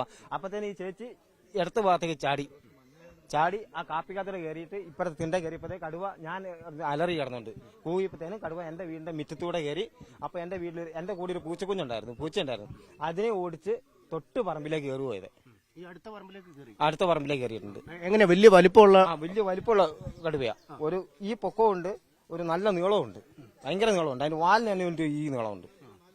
അത്ര വലിപ്പമുള്ളതാ. ഇതിപ്പോ എങ്ങോട്ട് പോയെന്നൊരു പിടിയില്ലല്ലേ? തൊട്ടടുത്ത കുന്നിലുള്ള തൊട്ടടുത്ത ഈ അന്ന് മറ്റേ ആന നിന്ന് ആ കുന്നിലേക്കായിരിക്കും പോയത്. ആ കുന്നിലേക്ക് തന്നെ, ഈ കാണുന്ന കുന്നിലേക്ക് തന്നെയാണ് ഇത് കയറി പോയേക്കണേ. ഞാൻ വ്യക്തമായിട്ട് കണ്ടു. ഇതിനു മുമ്പ് ഈ മേഖലയിൽ കടുവയുടെ സാന്നിധ്യം എപ്പോഴും ഉണ്ട്. പലതവണയുണ്ട്. ഇത് ഇന്നലെ മുതൽ അമർന്നുണ്ട് ഈ കടുവ കിടന്നിട്ട്. ഇന്നലെ മുതലുണ്ട് ഈ കടുവ ഇവിടെ. അലറിൽ നിങ്ങൾ കേട്ടു? കേട്ടു. നമുക്ക് ആടുകളൊക്കെ ഉള്ളതാ. അപ്പൊ ഈ ആടുകളെല്ലാം കൂട്ടിക്കിടന്ന് ഭയങ്കര ചാട്ടവും ബഹളവാ. അപ്പൊ അന്നേരം തന്നെ മനസ്സിലായി കടുവയാന്നുള്ള. കടുവയുടെ സൗണ്ടും അത് തന്നെയാ. ഇന്ന് ഇപ്പൊ കാറിയതും അങ്ങനെ തന്നെയാ. 2 പ്രാവശ്യം കടുവ അമറി ഇവിടെ ഈ മുറ്റത്ത് നിന്ന്, നമ്മുടെ പറമ്പിൽ നിന്നുകൊണ്ട് തന്നെ. ജനവാസ മേഖലയാണ് ഈ മൊത്തം അല്ലേ? ജനവാസ മേഖലയാ. രാവിലെ വെളുപ്പിന് കൊച്ചു പിള്ളേരും പ്രായം ചെന്നവരെല്ലാം പള്ളിയിൽ പോകുന്ന ആ സമയത്താണ് ഇത് കയറി വരുന്നത്. എൽദോ അങ്ങേയറ്റം ഭയപ്പെടുത്തുന്ന ഭീതിജനകമായ ഒരു സാഹചര്യമാണ് നിലനിൽക്കുന്നത്. കാരണം നാട്ടുകാർ ബേലൂർ മക്നയുടെ ഭീതിയിൽ നിന്ന് ഇനിയും മുക്തരായിട്ടില്ല. കാരണം ആ ആനയെ പിടികൂടാൻ കഴിഞ്ഞിട്ടില്ല. ഫോറസ്റ്റ് ഉദ്യോഗസ്ഥർ ഇപ്പോൾ സ്ഥലത്തേക്ക് എത്തുന്ന കാഴ്ചയാണ് നമുക്ക് കാണാൻ കഴിയുന്നത്. അവർ നിലവിൽ തന്നെ ഒരു ആനയ്ക്ക് വേണ്ടിയുള്ള വേട്ടയിലാണ്, ദൗത്യത്തിനിറങ്ങിയിരിക്കുന്ന ആളുകളാണ്. അവരാണ് വീണ്ടും ഇപ്പോൾ ഈ മറ്റൊരു ഭീഷണിയിൽ കൂടി എത്തിയിരിക്കുന്നത്. ജനവാസ മേഖലയിലെത്തിയ കടുവ ജനങ്ങളുടെ കാൽപ്പാടുണ്ട്.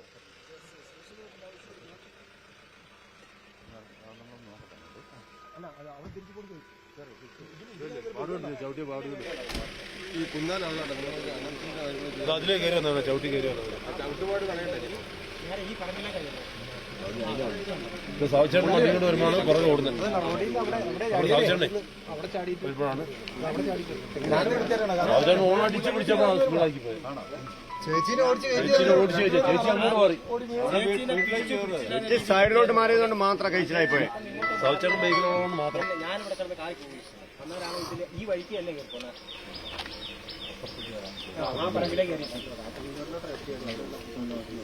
അവിടെ നിന്ന് ഇറങ്ങി പാടക്കുണ്ട്. അപ്പുറത്തേക്ക് വിളിച്ചു അവരോട്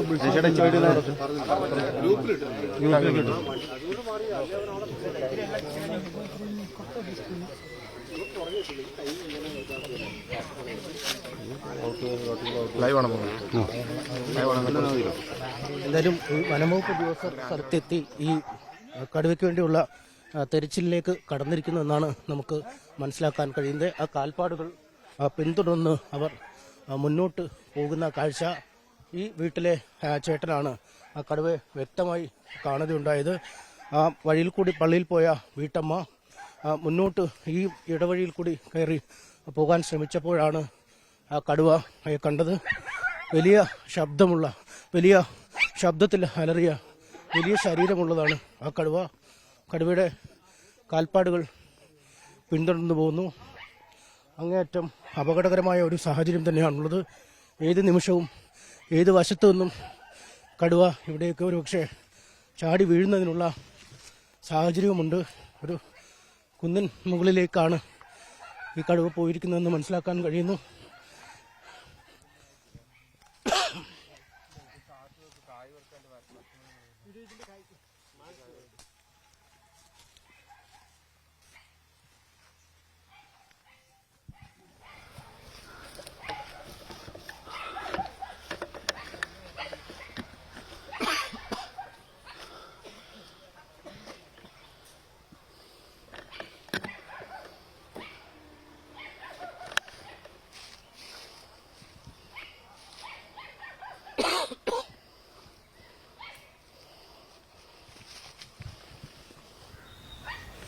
അങ്ങോട്ടുള്ള യാത്ര ഒട്ടും ശരി, വയനാട്ടിൽ അവിടെ ഒരു കടുവയെ കൂടി കണ്ടെത്തുന്ന ഒരു സാഹചര്യമുണ്ട്. അനീഷ് ആ കടുവയുടെ കാൽപാദത്തിന് പിന്നാലെ പോകുന്ന ദൌത്യ സംഘത്തിനൊപ്പം വന ഉദ്യോഗസ്ഥർക്കൊപ്പമാണ് എന്നുള്ളതാണ് മനസ്സിലാക്കാൻ കഴിയുന്നത്. ജനങ്ങൾ ആശങ്കയിലാണ് ഉറപ്പായിട്ടും.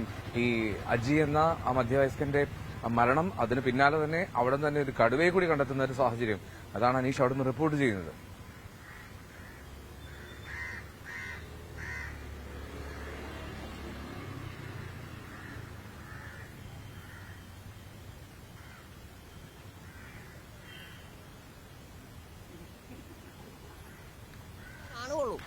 ഞാൻ അതിലൂടെ ഇറങ്ങി വന്ന് ഇതിലെല്ലാം നോക്കുമ്പോ അവിടെ നിന്നൊക്കെ ഇങ്ങനെ കരിയില അങ്ങനെ ഒച്ച കേൾക്കുന്നുണ്ടേ.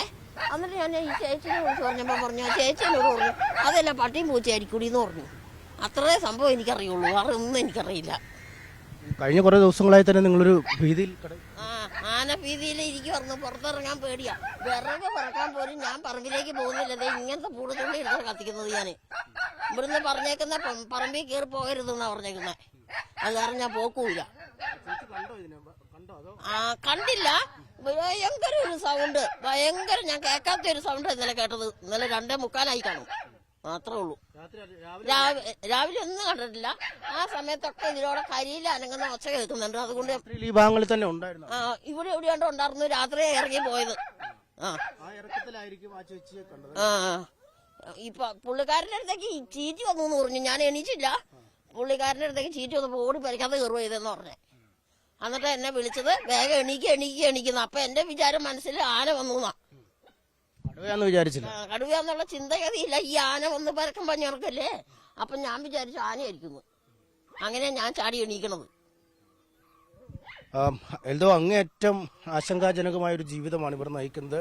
ഇവർ പറഞ്ഞതുപോലെ കാട്ടിൽ വിറക് ശേഖരിക്കുന്നതിന് പോലും പോകുന്നില്ല. ചെറിയ ചുള്ളിക്കമ്പുകളൊക്കെ കിട്ടുന്നത് വെച്ചാണ് അടുപ്പ് കത്തിക്കുന്ന പോലും അത്തരത്തിൽ പോലും ഒരു കൃഷിയിടത്തേക്കോ അല്ലെങ്കിൽ കാടിൻ്റെ സമീപ പ്രദേശങ്ങളിലേക്കോ പോകാൻ കഴിയാത്ത വിധം ഇവരുടെ ജീവിതം ദുസ്സഹമായി മാറിയിരിക്കുന്ന കാഴ്ച. എന്തായാലും ഈ മേഖലകളിലൊക്കെ തന്നെ ഇപ്പോൾ കടുവയുടെ സാന്നിധ്യം ഉണ്ട് എന്ന് മനസ്സിലാക്കിയിരിക്കുന്നു. ഉദ്യോഗസ്ഥർ ചില നാട്ടുകാർക്കൊപ്പം അവിടേക്ക് പോയിരിക്കുന്നു. പക്ഷേ അങ്ങോട്ടുള്ള യാത്ര തികച്ചും അരക്ഷിതമാണ്. സുരക്ഷിതത്വം ഒട്ടുമില്ല. ഏത് നിമിഷവും ഈ കാട്ടിൽ നിന്ന് കടുവ താഴേക്ക് വരാനുള്ള ഒരു സാധ്യതകൾ തന്നെയാണ്. അതുകൊണ്ടാണ് നമ്മൾ ആ യാത്ര മാറ്റിവെച്ചത്. അങ്ങോട്ടുള്ള യാത്ര അതീവ ബുദ്ധിമുട്ടേറിയതാണ്. അനീഷ വേണ്ട, അത് സുരക്ഷിതമല്ലാത്തൊരു സാഹചര്യം നമുക്ക് തെരഞ്ഞെടുക്കേണ്ട സാഹചര്യമില്ല നിലവിൽ. എന്നാൽ അനീഷ സുരക്ഷിതമായിരിക്കുക. അവിടെ ഒരു വിജനമായിട്ടൊരു പ്രദേശമാണ്, മരങ്ങൾ ഉള്ള ഒരു വീട് മാത്രമുള്ള ഒരു സ്ഥലം. അപ്പോൾ അനീഷ നിൽക്കുന്ന സ്ഥലത്തിന്റെ പരിസരത്ത് തന്നെ ആ കടുവയുണ്ട് എന്ന് സംശയിക്കേണ്ടിയിരിക്കുന്നു. എന്തായാലും വനം വകുപ്പിലെ ഉദ്യോഗസ്ഥർ അവർ സുരക്ഷാ മുൻകരുതലോടുകൂടി തന്നെ കാര്യങ്ങൾ ചെയ്യട്ടെ. അനീഷ് പരമാവധി സുരക്ഷിതമായി മാറി തന്നെ നിൽക്കുക. നമുക്ക് വാർത്തയിലേക്കൊക്കെ എത്താം. ആദ്യം സുരക്ഷിതമായിട്ട് ഇടം കണ്ടെത്തുക, സുരക്ഷിതമായിട്ട് സ്ഥലത്തേക്ക് അനീഷ് മാറുക എന്ന് മാത്രം ഞാൻ പറയുന്നു. അപ്പോൾ ഞാൻ അനീഷിലേക്ക് വരാം. ബേലൂർ മഖനയെ പറ്റിയും എനിക്ക് ചോദിക്കാനുണ്ട്. ബേലൂർ മഖനയെ പറ്റിയും ചോദിക്കാനുണ്ട്. അതിലേക്കൊക്കെ അനീഷിലേക്ക് അനീഷ് സുരക്ഷിതമാണ്. അനീഷ്, ഈ ബേലൂർ മഖന അത് ഈ പറയുന്ന പോലെ കുറെ ദിവസമായല്ലോ. ആ പ്രദേശത്തെ ആളുകൾക്ക് ഇപ്പോൾ കടുവ അതൊരു ആശങ്കയായി നിൽക്കുന്നു. വന്നു ഇന്ന്, പക്ഷെ അതിന്റെ അപ്പുറത്തേക്ക് ഇപ്പോൾ ആനയുടെ ദൌത്യം എന്തായി എന്നുള്ളതിൽ എന്തെങ്കിലും അപ്ഡേഷൻ ഇന്നും തുടരുമോ? എപ്പോൾ തുടരും? എന്താണ് അവസ്ഥ അവിടെ? ഈ ബേലൂർ മഖനയ്ക്ക് മുമ്പായി ഇപ്പോൾ ഈ നമ്മളടക്കം മുന്നോട്ട് പോയി പിൻവാങ്ങിയത് എന്തുകൊണ്ടാണ് എന്ന് വെച്ചാൽ സുരക്ഷയെ കരുതിയാണ്. അത്തരം ഒരു സുരക്ഷ പോലും ഇല്ലാതെയാണ് ഉദ്യോഗസ്ഥർ പോയിരിക്കുന്നത്. യാതൊരു സുരക്ഷയില്ല. നമ്മുടെ വനം വകുപ്പ് ജീവനക്കാരെന്ന് പറഞ്ഞാൽ അവരുടെ ജീവൻ എടുത്ത് കൈ പിടിച്ചോണ്ട് നടക്കുന്നത്. ഇപ്പൊ ആ പോയ കടുവ തിരിച്ചങ്ങനെ വന്ന ഈ ഫോറസ്റ്റുകാർ എന്ത് ചെയ്യും? പോയ 4 പേരും 4 പേരിൽ ഒരാളെ കൊണ്ട് കടുവ പോവും. യാതൊരു സംശയമില്ലാത്ത കാര്യമാണ്. അപ്പൊ അവരുടെ അവസ്ഥ എന്ന് വെച്ച് കഴിഞ്ഞാൽ അവർ നിർബന്ധിതരാവുകയാണ്. അതായത് ഇത്രയും ദൂരവസ്ഥയിലും ജോലി ചെയ്യാനും നാടിനെ സംരക്ഷിക്കാൻ അവർ നിർബന്ധിതരാവുക. ഒന്നുമില്ല, ഒരു ആയുധം പോലും ഇല്ല. ഒരു ആയുധവും ഇല്ല. അവരുടെ സ്വയം ഞങ്ങളെ സംരക്ഷിക്കേണ്ട, ഞങ്ങൾ എന്തായാലും ദൂരവസ്ഥയിലാണ്. അവർ ഈ കുടുംബവും വീട് വിട്ട് പണിയെടുക്കുന്ന ഇവർക്ക് പോലും സ്വയരക്ഷ പോലും ഇല്ല. എന്തുകൊണ്ട് ഈ കാര്യം മിനിഞ്ഞാന്ന് നമ്മുടെ നോർത്ത് വയനാട് DFO നമ്മുടെ സാറ് ഡോവൽ സാർ വന്ന് ഇപ്പൊ ഈ കാര്യം ഞങ്ങൾ സൂചിപ്പിച്ചപ്പോൾ അദ്ദേഹം പറഞ്ഞ കാര്യം, അതായത് ഈ ഫോറസ്റ്റുകാർക്ക് ആവശ്യമായിട്ടുള്ള വെപ്പൺ ബൾക്കായിട്ട് വാങ്ങാനിരിക്കാന്നാണ്. ബൾക്കായി വാങ്ങി വരുമ്പോഴത്തേക്കും കാലം എത്രയാവും? നമ്മൾ ജോലി ചെയ്യുന്നവർ സ്വയം പ്രൊട്ടക്ഷൻ വേണ്ടേ? ഇപ്പൊ ഒരു RRD ടീമിലാണെങ്കിലും വെള്ളത്തിൽ പോകുന്നതിന് സേഫ്റ്റി ജാക്കറ്റ് ഉണ്ടാവും അവന്റെ ജീവൻ രക്ഷിക്കാൻ. ഈ ഫോറസ്റ്റുകാർക്ക് എന്താണ് സേഫ്റ്റിക്കുള്ളത്? ആവശ്യമുള്ള ഒരു കാര്യവും ഇവിടെ ചെയ്യുന്നില്ല. നമ്മൾ പിൻവാങ്ങിയ അതേ കാരണമാണ് ഇവർ പറയുന്നത്. കാരണം വനംവകുപ്പ് ഉദ്യോഗസ്ഥരും മനുഷ്യരാണ്. അവർക്ക് കൈകൾ കൊണ്ട് കടുവയെ നേരിടാൻ കഴിയില്ല. കടുവയുടെ സാന്നിധ്യമുണ്ടോ എന്നറിയാനായി ആ ആളുകൾ നാട്ടുകാർക്കൊപ്പം മുകളിലേക്ക് പോയിരിക്കുകയാണ്. അങ്ങേയറ്റം അപകടകരമായ ഒരു സാഹചര്യം തന്നെയാണ് ആ കുന്നിന് മുകളിലുള്ളത്. കാരണം ഇന്നലെ രാത്രി മുതൽ ഈ കടുവയുടെ സാന്നിധ്യം ഈ മേഖലയിൽ ഉണ്ടായിരുന്നു. അതിന്റെ അലർച്ച കേട്ടതായി നാട്ടുകാരിൽ പലരും പറയുന്നു. അതുകൊണ്ട് ഒരു കാര്യം ഊഹിക്കാം, വനമേഖലയിലേക്ക് തിരിച്ചത് പോയിട്ടില്ല. ആ കുന്നിൻ മുകളിൽ ജനവാസ മേഖലയോട് ചേർന്ന് തന്നെ നിൽപ്പുറപ്പിച്ചിരിക്കും എന്ന് മനസ്സിലാക്കാം. ഇനി എൽദോ ചോദിച്ച ചോദ്യത്തിന് ഉത്തരം, ബേലൂർ മഖനയ്ക്കായുള്ള തെരച്ചിൽ ഇന്ന് പുനരാരംഭിച്ചിട്ടുണ്ട്. രാവിലെ 5:30 തന്നെ ദൌത്യസംഘം കാട്ടിലേക്ക് പോയിരിക്കുന്നു. ഏതാണ്ട് 200ഓളം ഉദ്യോഗസ്ഥരാണ് ഇപ്പോൾ കാട്ടിൽ ഉള്ളത്. കുങ്കിയാനകളും ഇതിനകം വനത്തിൽ പ്രവേശിച്ചു കഴിഞ്ഞിട്ടുണ്ട്. ഇന്നലെയും കഴിഞ്ഞ ദിവസത്തിന് സമാനമായ സാഹചര്യം തന്നെയാണ് ഉണ്ടായത്. പലപ്പോഴും ആനയുടെ വളരെ അടുത്ത് വരെ ഉദ്യോഗസ്ഥരെത്തും, ഈ ഷൂട്ട് ചെയ്യുന്നതിനുള്ള സംഘമെത്തും. പക്ഷെ അപ്പോഴേക്കും വളരെ പെട്ടെന്ന് ഈ കാട്ടാന അവിടെ നിന്നും മാറുന്ന സാഹചര്യം പൊന്തക്കാട്ടിൽ ഒപ്പം കൊങ്ങിണിക്കാട്ടിനുള്ളിൽ ഒളിക്കുന്ന ഒരു സാഹചര്യമാണുള്ളത്. അതുകൊണ്ട് തന്നെ ആനയെ പിടിക്കുന്നതിനുള്ള ഒരു ദൗത്യം ഒരു തരത്തിലും വിജയം കാണാത്ത ഒരു സാഹചര്യം തന്നെ നിലവിൽ നിൽക്കുന്നു. നിലവിൽ ഏറ്റവും ഒടുവിൽ വനംവകുപ്പ് ഈ ആനയുടെ ആകാശ ദൃശ്യങ്ങൾ പുറത്തുവിട്ടിരുന്നു. കൊടുങ്കാട്ടിനുള്ളിൽ ആന എങ്ങനെയാണ് മുന്നോട്ട് പോകുന്നത്, എന്തുകൊണ്ടാണ് ദൗത്യം ദുഷ്കരമായി തുടരുന്നത് എന്നീ കാര്യങ്ങൾക്കുള്ള ഒരു വിശദീകരണം എന്ന് നമുക്ക് വേണമെങ്കിൽ നമുക്കിതിനെ വിശേഷിപ്പിക്കാം. എന്തായാലും ആനയോടൊപ്പം മറ്റൊരു മോഴ കൂടിയുണ്ട്. മോഴയുടെ സാന്നിധ്യം കൂടി ആകാശ ദൃശ്യങ്ങളിൽ കണ്ടെത്തിയിട്ടുണ്ട്. ഇതും ഈ ദൗത്യത്തെ വലിയ തോതിൽ ബാധിച്ചിട്ടുമുണ്ട്. എൽദോ, ഈ ശബ്ദം കേട്ടിരുന്നു എന്നൊരു സ്ത്രീ പറയുന്നത് കേട്ടു. വളരെ ഒരു ഭീതിജനകമായിട്ടുള്ള ഒരു സാഹചര്യമാണ് എന്ന് മനസ്സിലാക്കാൻ കഴിയുന്നു. ആടുകൾ ബഹളം വെച്ചതുമൊക്കെ കടുവയുടെ സാന്നിധ്യം കൊണ്ടാണെന്നൊക്കെ നേരത്തെ സംസാരിച്ച ആ സ്ത്രീ പറയുന്നത് വ്യക്തമായിരുന്നു. അപ്പോൾ ഇതിനു മുമ്പ് ആ പ്രദേശത്തെ ഇത്തരത്തിൽ ഇങ്ങനെ കടുവയുടെ സാന്നിധ്യമോ പുലിയുടെ സാന്നിധ്യമോ ഒക്കെ ഉണ്ടായിട്ടുണ്ടോ അവിടെ? കൂടുതൽ വനംവകുപ്പ് സംഘം ഈ മേഖല ആനകൾ പതിവായി ഇറങ്ങുന്ന ഒരിടമാണ്. പക്ഷേ ഈ വീടുകളിലേക്ക് വരാറുണ്ടോ അല്ലെങ്കിൽ ആളുകളുമായിട്ടൊരു ഏറ്റുമുട്ടൽ അത്തരം കാര്യങ്ങൾക്ക് ഈ മേഖലയിൽ ഇല്ല എന്നാണ് മനസ്സിലാക്കാൻ കഴിയുന്നത്. ചേട്ടാ, ഇവിടെ ഈ നേരത്തെ ഈ കടുവയുടെ സാന്നിധ്യം പുലിയൊക്കെ വന്നിട്ടുണ്ട്? ഒരു വർഷം മുന്നേ അങ്ങനെ റിപ്പോർട്ട് ചെയ്തിട്ടുണ്ട്. ഇവിടെ കുറെ മൃഗങ്ങളെയൊക്കെ പിടിക്കേണ്ട കൂടെ മൃഗങ്ങളെയൊക്കെ പിടിക്കാറുണ്ട്. പക്ഷേ ഇതിപ്പോൾ ഈ വന്യമൃഗങ്ങളിലെ നാട്ടിലിറങ്ങുന്ന ജനങ്ങളുടെ ജീവിതം ഇപ്പോൾ ദുഷ്കരമായിട്ടുണ്ട്. കൂടാതെ നിത്യ ജോലി ചെയ്യുന്നവർക്കും കൂലിപ്പണിയവർക്കും തോട്ടൽ മേഖല ജോലി ചെയ്യുന്നവർക്കും ജോലി ചെയ്യാം. ബന്ധപ്പെട്ട അധികാരികൾ ആദ്യം പ്രഖ്യാപിക്കുന്നത് 144, പിന്നെ ജനജീവിതം സംഭവിച്ചല്ലോ. അത് ബന്ധപ്പെട്ട അധികാരികൾക്ക് അവർക്കെല്ലാ ജീവിത സാഹചര്യം ഗവൺമെന്റിൽ നിന്ന് കിട്ടും. ബന്ധപ്പെട്ട കർഷകർക്ക് ഒന്നുമില്ല. കർഷകർ 4 ദിവസമായി അല്ലെ കഴിഞ്ഞ ആരെങ്കിലും അജീഷിനെ, നമ്മുടെ സഹോദരൻ അജീഷിനെ ആന വധിക്കുകയുണ്ടായി. അതേപോലെ ഇപ്പോൾ പുലികളും ഇറങ്ങിയിട്ട് ജനജീവിതം ദുഷ്കരമായിട്ടുണ്ട്. ഇതിനൊന്നും ബന്ധപ്പെട്ട അധികാരികൾ യാതൊരു പരിഹാരം ചെയ്തില്ല. ശല്യം ചെയ്യുന്ന മൃഗങ്ങളെ വെടിവെച്ചാലാണ് നിയമം ഉണ്ടായിരിക്കുക. അതൊന്നും നടപ്പിലാക്കപ്പെടുന്നുമില്ല. ചേട്ടാ, ഈ കടുവ മുമ്പ് കണ്ടിട്ടുണ്ടോ? ഇതിനു മുമ്പ് ഒരു 2-3 വർഷം മുന്നേ എൻ്റെ വീട്ടിൽ ആടിനെ പിടിച്ചുകൊണ്ട് പോയതാണ്. അന്നേരം ഇതുണ്ടല്ലോ, ഇപ്പോഴും ഉണ്ടെന്ന് പറയണേ. ഇതിനു മുമ്പൊക്കെ ഇടയ്ക്ക് എല്ലാവരും ഈ കണ്ടവരുണ്ട്, ഉണ്ടയങ്ങാടി ആ ഭാഗത്തൊക്കെ. ഇപ്പം ഇന്ന് കുറേ നാളായിട്ട് ഇപ്പം ഇന്നാണ് ഇവിടെ ഇങ്ങോട്ട് വരുന്നത്. ആന നേരത്തെ ഉണ്ടെങ്കിലും ആന ആരെയും കൊന്നിട്ടില്ലായിരുന്നു? ഇല്ല, അതിനു മുമ്പൊന്നും ആന കൊന്നിട്ട് പണ്ട് വർഷങ്ങൾക്ക് മുന്നാണ് കൊന്നിട്ടില്ല. അതെ, ശശിയേട്ടനെ പറഞ്ഞാണ് ലാസ്റ്റ് നടന്നത്. വരുന്നുണ്ടെങ്കിലും നിങ്ങൾ പടക്കം പൊട്ടിച്ചൊക്കെ ഓടിക്കും? അതെ. വനപാലകരൊക്കെ കൂടുതൽ ഞങ്ങളിവിടെയുള്ള നാട്ടുകാരാണ് അതിനെ സജീവമായിട്ട് ഇറങ്ങി പ്രവർത്തിക്കുന്നത്. ഇവിടെ ആന ഇറങ്ങുമ്പോൾ വനപാലകർക്ക് ഇപ്പം നേരത്തെ നമ്മൾ സൂചിപ്പിച്ചത് വനപാലകർക്ക് ഇവിടെ ഒരു യാതൊരുവിധ സേഫ്റ്റിയും ഇല്ല. ഇവരുടെ കയ്യിലുള്ള 2 പടക്കവും ഇവരുടെ കയ്യിലുള്ള ചെറിയൊരു കുറുവടിയും മാത്രമാണ് ഇവർക്ക് ആകപ്പാടുള്ളത്. ഒരു ആനയെ വന്നാലോ കടുവ വന്നാലോ തുരത്താനൊക്കെ ആയിട്ട്. അപ്പം ഞങ്ങളുടെ നാട്ടിലുള്ള എല്ലാ ചെറുപ്പക്കാരും ഇതിനു വേണ്ടിയിട്ട് സജീവമായിട്ട് ഇറങ്ങാറുണ്ട്. പ്രത്യേകിച്ച് പിന്നെ വയലിലെ വിളകളൊക്കെ ആവുന്ന സമയത്ത് കാവൽ കിടന്നിട്ടാണ് നെല്ല് വരെ ഇവിടെ കൊയ്തെടുക്കുന്നത്. എല്ലാവരും ഒന്നിച്ച് സംഘടിച്ച് അല്ലേ? അതെ, ഞങ്ങൾ താഴെ കൊയ്ത്തിന്റെ സമയമാകുമ്പോൾ താഴെ എല്ലാവരും കൂടെ ചേർന്ന് അവിടെ ഒരു മാടം കെട്ടി അവിടെയാണ് ഈ പറഞ്ഞ മൃഗങ്ങൾക്ക് വേണ്ടിയിട്ട് നമ്മളവിടെ വിളകൾക്കുള്ള സംരക്ഷണം ഒരുക്കുന്നത്. ഇതാണ് ഇവരുടെ ഒരു ജീവിത ശൈലിയാണ് അവർ പറയുന്നത്. കാരണം ഏത് നിമിഷവും ഈ കഷ്ടപ്പെട്ടുണ്ടാക്കുന്ന വിളകൾ എല്ലാം അപഹരിക്കാനായി, നശിപ്പിക്കാനായി കാട്ടാനകളും പുലിയും കടുവയും പന്നിയും ഒക്കെ മയിലുമൊക്കെ എത്താറുണ്ട്. ഇതിനെയൊക്കെ നശിപ്പിക്കാൻ ഗ്രൂപ്പുകൾ ഉണ്ടാക്കി അല്ലെങ്കിൽ ചെറിയ സംഘങ്ങളായി നിൽക്കുന്ന സ്ഥലത്തിന് മുകളിലേക്കാണ് കടുവ ഇങ്ങനെ കയറി പോകാനുള്ള സാഹചര്യമെന്ന് നാട്ടുകാർ പറയുന്നു. അങ്ങോട്ടേക്കാണല്ലോ ആ ഉദ്യോഗസ്ഥർ ഒരു സുരക്ഷാ മുൻകരുതലുകളില്ലാതെ, ഒരു ലാത്തി പോലും ഇല്ലാതെ വെറും കൈകൊണ്ട് മാത്രം നീങ്ങുക എന്നൊക്കെ പറഞ്ഞ അതൊക്കെ എത്രത്തോളം ശാസ്ത്രീയമാണ്. ഭയങ്കര വല്ലാത്ത രീതിയിൽ അത് അവരുടെ സുരക്ഷ, അവരുടെ ജീവനെ ബാധിക്കുന്ന കാര്യമല്ല. ഇനി ഈ കടുവയ്ക്ക് നേരെ അപ്പുറത്തേക്ക് കാട്ടിലേക്ക് പോകാൻ ഏതെങ്കിലും മാർഗമുണ്ടോ? അതോ ജനവാസ മേഖലയിൽ തന്നെ എത്തിയ ശേഷം മാത്രമേ പോകാൻ കഴിയൂ? അതിന്റെ അവിടുത്തെ ഒരു ഭൂമിശാസ്ത്രം എങ്ങനെയാണ് അനീഷ്?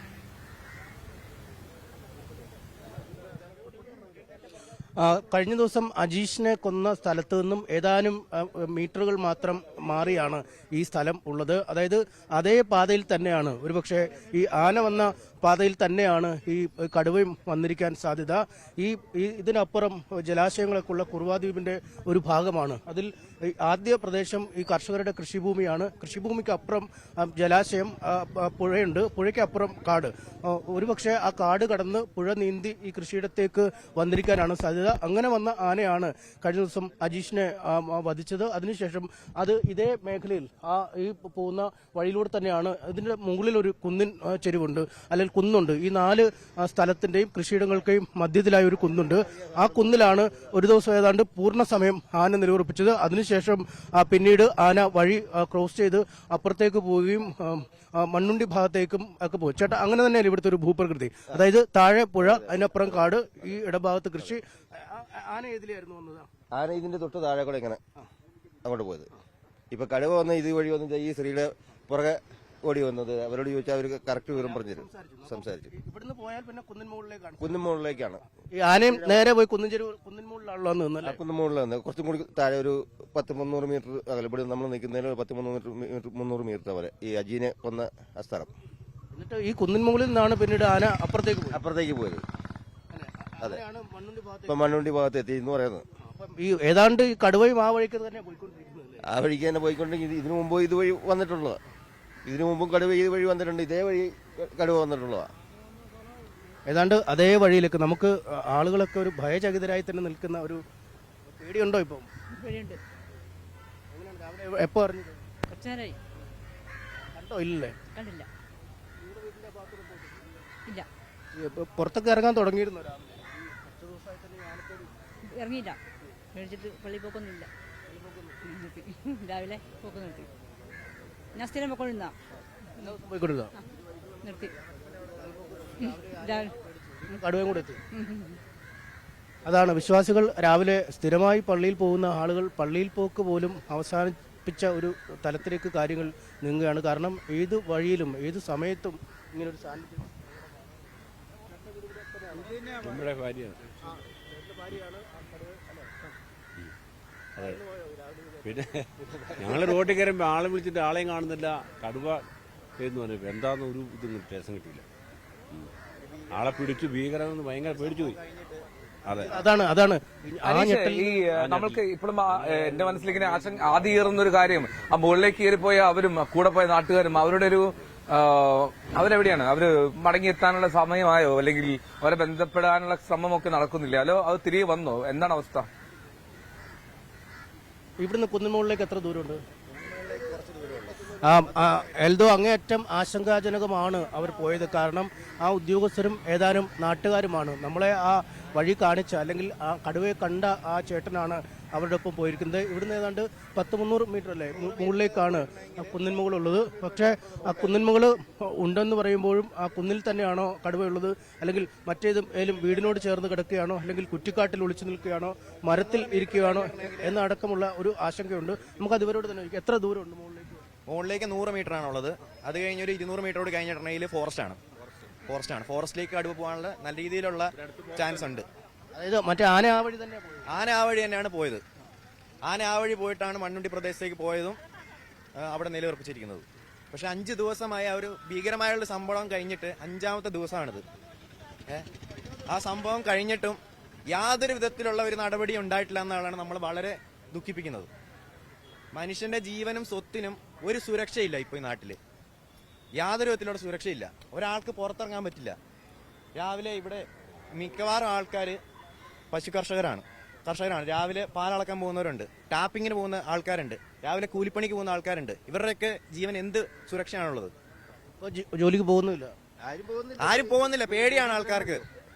ഒരു നേരത്തെ അന്നത്തിന് വകയില്ലാത്ത ആൾക്കാരാണ് ഈ നാട്ടിലുള്ള സർവ്വ ആൾക്കാരും. പണിക്ക് പോയില്ല, അന്നത്തെ ആ വീട്ടിൽ അന്നമില്ല. അരി മേടിക്കണമെങ്കിൽ ഒരു ദിവസം ആ ഒരാൾ പണിക്ക് പോയേ പറ്റത്തുള്ളൂ. പക്ഷെ അതിനുള്ള ഒരു സാഹചര്യം ഇല്ല.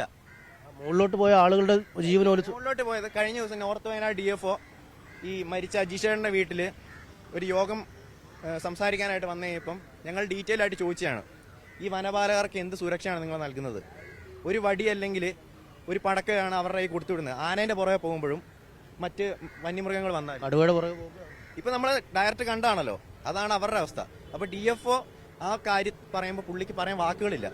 പുള്ളി പ്രതിസന്ധിയിലാണെന്നാണ് പറയുന്നത്. പുള്ളിക്ക് എങ്ങനെയെങ്കിലും ഈ നാട്ടിൽ നിന്ന് അല്ലെ ഈ ഒരു പ്രദേശത്ത് നിന്ന് പുള്ളിയുടെ ആ ഒരു ജോലിയിൽ നിന്ന് പുള്ളിക്ക് പോയാൽ മതിയാണ് പേഴ്സണലായിട്ട് പുള്ളിക്ക് ആഗ്രഹമുണ്ടെന്ന് പുള്ളി ഞങ്ങളോട് പറഞ്ഞു.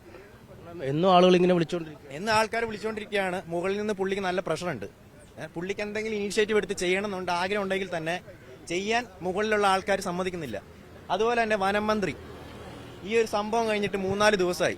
അദ്ദേഹത്തിന് ഇങ്ങോട്ടൊന്ന് വരാനോ ഈ ഒരു സാഹചര്യം മനസ്സിലാക്കാനോ അതിനുള്ള നിയമ നടപടികൾ ഉദ്യോഗസ്ഥർക്ക് കൊടുക്കാനോ അദ്ദേഹത്തിന് കഴിഞ്ഞിട്ടില്ല.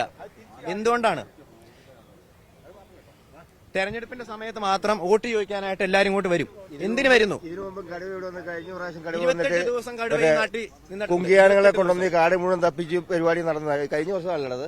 കഴിഞ്ഞ വർഷം കടുവ കിട്ടിയില്ല. കടുവരെ ഇതുപോലെ ഇപ്പൊ ആനനെ കൊണ്ടുനടന്ന് പിന്നെ കടുവന്റെ യാതൊരു അഡ്രസ്സും ഇല്ല. അതിനെ പിടിക്കാന്ന് പറഞ്ഞു, പിടിച്ചില്ല എന്ന് പറഞ്ഞാൽ ഇപ്പൊ ആനനെ ഇതുപോലെ തന്നെ പിടിക്കാന്ന് പറഞ്ഞാൽ എവിടെ പിടിക്കാന്ന്? ഇത്രയും ദിവസമായിട്ട് അതിന്റെ വെടിവെക്കാൻ പറ്റില്ലെങ്കിൽ ആളെ കൊന്ന സാധനത്തിന് കുറെ ആളെ കൊന്ന സാധനം. ഒരു യുവതിനെ കൊന്നു കഴിഞ്ഞപ്പം 2ാമത്തെ ദിവസം ആനേനെ മയക്കോട് വെച്ച് കർണാടക വനവകുപ്പ് പിടികൂടി. എന്തുകൊണ്ട് 5 ദിവസമായിട്ടും കേരള വനവകുപ്പ് എന്തുകൊണ്ട് അതിനെ പിടികൂടുന്നില്ല? അവരുടെ കൺമുന്നിൽ തന്നെ ഉണ്ട്, എന്തുകൊണ്ട് പിടികൂടുന്നില്ല? ഇതിന് വെടിവെച്ച് കൊല്ലാനുള്ള നിയമമില്ലേ? നിയമമുണ്ടല്ലോ, നിയമമുള്ള നാടാണിത്. ഇവിടെ മാത്രം, കേരളത്തിൽ മാത്രം നിയമമില്ലാത്ത വെടിവെച്ച് കൊല്ലാനുള്ള നിയമമുള്ള നാടാണ് നമ്മുടെ നാട്. എന്തുകൊണ്ട് ചെയ്യുന്നില്ല? ഇനി ഒരാളുടെ കൂടി ജീവൻ ഹാനിച്ചു കഴിഞ്ഞിട്ടുണ്ടെങ്കിൽ അവരെന്ത് മറുപടി പറയും? ഒരു 10 ലക്ഷം രൂപ അല്ലെങ്കിൽ ഒരു 15 ലക്ഷം രൂപ ഒരു കുടുംബത്തിന് കൊടുത്തിട്ടുണ്ടെങ്കിൽ ആ കുടുംബത്തിന് പോയ ആളുടെ വില കിട്ടുമോ? മക്കളില്ലാതായ മക്കൾക്ക് ആളാവോ? അതാണ് ചോദിക്കുന്നത്. വളരെ ഗൗരവമുള്ള ചോദ്യങ്ങൾ തന്നെയാണ് എൽദോ നാട്ടുകാർ ചോദിക്കുന്നത്. കാരണം അതീവ ഗുരുതരമായ ഒരു പ്രതിസന്ധിയിലൂടെ നാട് കടന്നു പോകുന്ന സാഹചര്യം. ആന ഒരാളെ കൊന്ന് ദിവസങ്ങൾ പിന്നിട്ടിട്ടില്ല. അതിന് മുമ്പാണ് ഈ കടുവയുടെ ഭീതിയിലേക്ക് വരുന്നത്. പള്ളിയിൽ പോകാൻ ഇറങ്ങിയ ഈ നിൽക്കുന്ന ചേച്ചിയാണ് ആ കടുവയുടെ സാന്നിധ്യം ആദ്യം കണ്ടത്. തലനാരിഴയ്ക്ക് വേണമെങ്കിൽ ഒരു വലിയ ആപത്തിൽ നിന്ന്, വലിയ ദുരന്തത്തിൽ നിന്ന് രക്ഷപ്പെട്ടു എന്ന് വേണമെങ്കിൽ നമുക്ക് വിശേഷിപ്പിക്കാൻ കഴിയുന്ന സാഹചര്യം. ഈ ചേച്ചി ആ പള്ളിയിൽ പോയി, തൊട്ടടുത്താണ്. ആ പള്ളിയിൽ പോയ ശേഷം എത്തുമ്പോഴാണ് ഈ വഴിയിലൂടെ മുകളിലേക്ക് പോകാൻ ശ്രമിക്കുമ്പോഴാണ് ഈ കടുവ വലിയ ശബ്ദത്തോടുകൂടി വന്നത്. കുറച്ച് മുന്നോട്ട് പോകുമ്പോൾ, ഏതാണ്ട് ഇവിടുന്ന് ഒരു 50 മീറ്റർ പോലും മുന്നോട്ട് പോകേണ്ട അവിടെ നിന്ന് വീട്ടിലെ ചേട്ടനാണ് പുറത്തിറങ്ങിയപ്പോഴാണ് കടുവയെ നേരിട്ട് കണ്ടത്. ആ ചേട്ടൻ എന്തായാലും ഇപ്പോൾ ഈ വനപാലക സംഘത്തിനൊപ്പം മുകളിലേക്ക്, കുന്നിൻ മുകളിലേക്ക് പോയിരിക്കുകയാണ്. കയ്യിൽ ഒരു പടക്കവും മാത്രം, ഒരു വടിയും മാത്രം കരുതിയാണ് അവർ ആ മലയിലേക്ക് കടുവയെ തെരഞ്ഞ് ആ നാട്ടുകാരനൊപ്പം പോയിരിക്കുന്നത്. അങ്ങേയറ്റം അപകടകരമായ ഒരു സാഹചര്യമാണ് ഉള്ളത്. ഈ മേഖലയിൽ ഏത് സ്ഥലത്തു നിന്നും കടുവ ചാടി വീഴാവുന്ന ഒരു സാഹചര്യം. ഈ കുറ്റിക്കാട്ടിലോ പൊന്തക്കാട്ടിലോ മരത്തിൻ്റെ മുകളിലോ എവിടെ വേണേലും കടുവയുടെ സാന്നിധ്യം ഉണ്ടാവാൻ സാധ്യതയുള്ളൊരു സാഹചര്യം. ജനങ്ങൾക്ക് പുറത്തിറങ്ങാൻ കഴിയാത്ത അവസ്ഥ. കഴിഞ്ഞ 5 ദിവസമായി ഈ ബേലൂർ മക്നയുടെ ഭീഷണി ഉണ്ടായ സാഹചര്യത്തിൽ തന്നെ ആളുകൾ പൂർണ്ണമായും പുലർച്ചെ അല്ലെങ്കിൽ ഒരു 8-9 മണി വരെയൊക്കെ പുറത്തേക്ക് ഇറങ്ങുന്നത് അവസാനിപ്പിച്ചിരിക്കുകയാണ്. റബ്ബർ വെട്ടുന്ന ആളുകൾ, ടാപ്പിംഗ് തൊഴിലാളികൾ അവരുടെ ജോലിക്ക് പോകുന്നില്ല. ഈ പശുവിനെ വളർത്തി ഉപജീവനം കഴിക്കുന്നവർ പുല്ല് വെട്ടാൻ പോകുന്നില്ല, പശുക്കളെ മേയ്ക്കാനായി പോകുന്നില്ല. അങ്ങനെ സമസ്ത മേഖലകളിലും ഒരു ദുരിതം തുടരുകയാണ്. കാപ്പിയുടെയും കുരുമുളകിൻ്റെയും ഒക്കെ വിളവെടുപ്പ് കാലമാണെങ്കിൽ അതിനുപോലും പോകാതെ ആളുകൾ കാത്തിരിക്കുന്ന ഒരു സമയം. അങ്ങേയറ്റം ഭീതിജനകമായ ഒരു സാഹചര്യം തന്നെയാണ് ഇപ്പോൾ ഈ മേഖലയിൽ നിലനിൽക്കുന്നത്.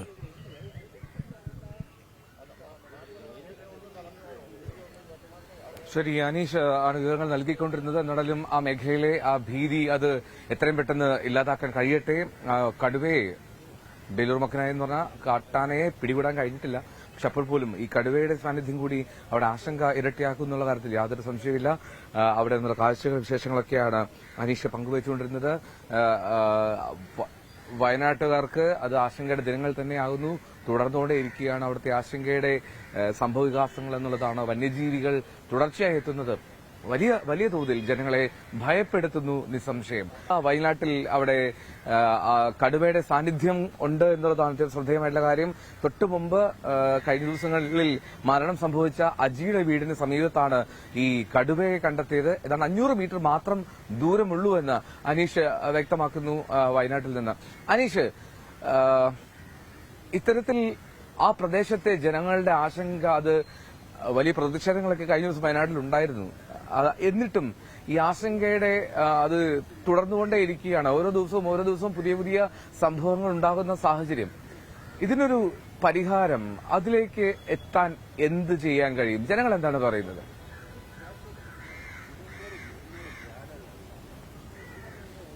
തീർച്ചയായും അങ്ങേയറ്റം ഭീതിജനകമായ ഒരു സാഹചര്യത്തിൽ കൂടി തന്നെയാണ് ഈ വയനാട്ടിലെ ഈ കാടിനോട് ചേർന്നുള്ള ഇടങ്ങളിലെ ജനങ്ങൾ കടന്നു പോകുന്നത് എന്നാണ് നമുക്ക് പറയാൻ കഴിയുന്നത്. കാരണം ഈ പ്രദേശത്ത് തന്നെ അജിയുടെ മരണത്തിൻ്റെ ആഘാതത്തിൽ നിന്നും ജനത, ഈ നാട്ടുകാർ മുക്തരാവും മുമ്പാണ് ഇപ്പോൾ കടുവയുടെ സാന്നിധ്യം ഇതേ സ്ഥലത്ത്. ഇവിടെ നിന്നും ഏതാണ്ട് 300 മീറ്റർ മാത്രമാണ് അജിയുടെ വീട്ടിലേക്ക് ദൂരമുള്ളത്. അവിടെയാണ് ഇപ്പോൾ വീണ്ടും ഒരു കടുവ എത്തിയിരിക്കുന്നത്. രാവിലെ പള്ളിയിൽ പോകുന്നതിനായി എത്തിയ ഒരു ചേച്ചിയാണ് ഈ കടുവയുടെ സാന്നിധ്യം ആദ്യം മനസ്സിലാക്കിയത്. കടുവയുടെ കാൽപാദങ്ങൾ നമുക്ക് ഈ മണ്ണിൽ പതിഞ്ഞിരിക്കുന്നത് കാണാൻ കഴിയുന്ന ഒരു സാഹചര്യമുണ്ട്.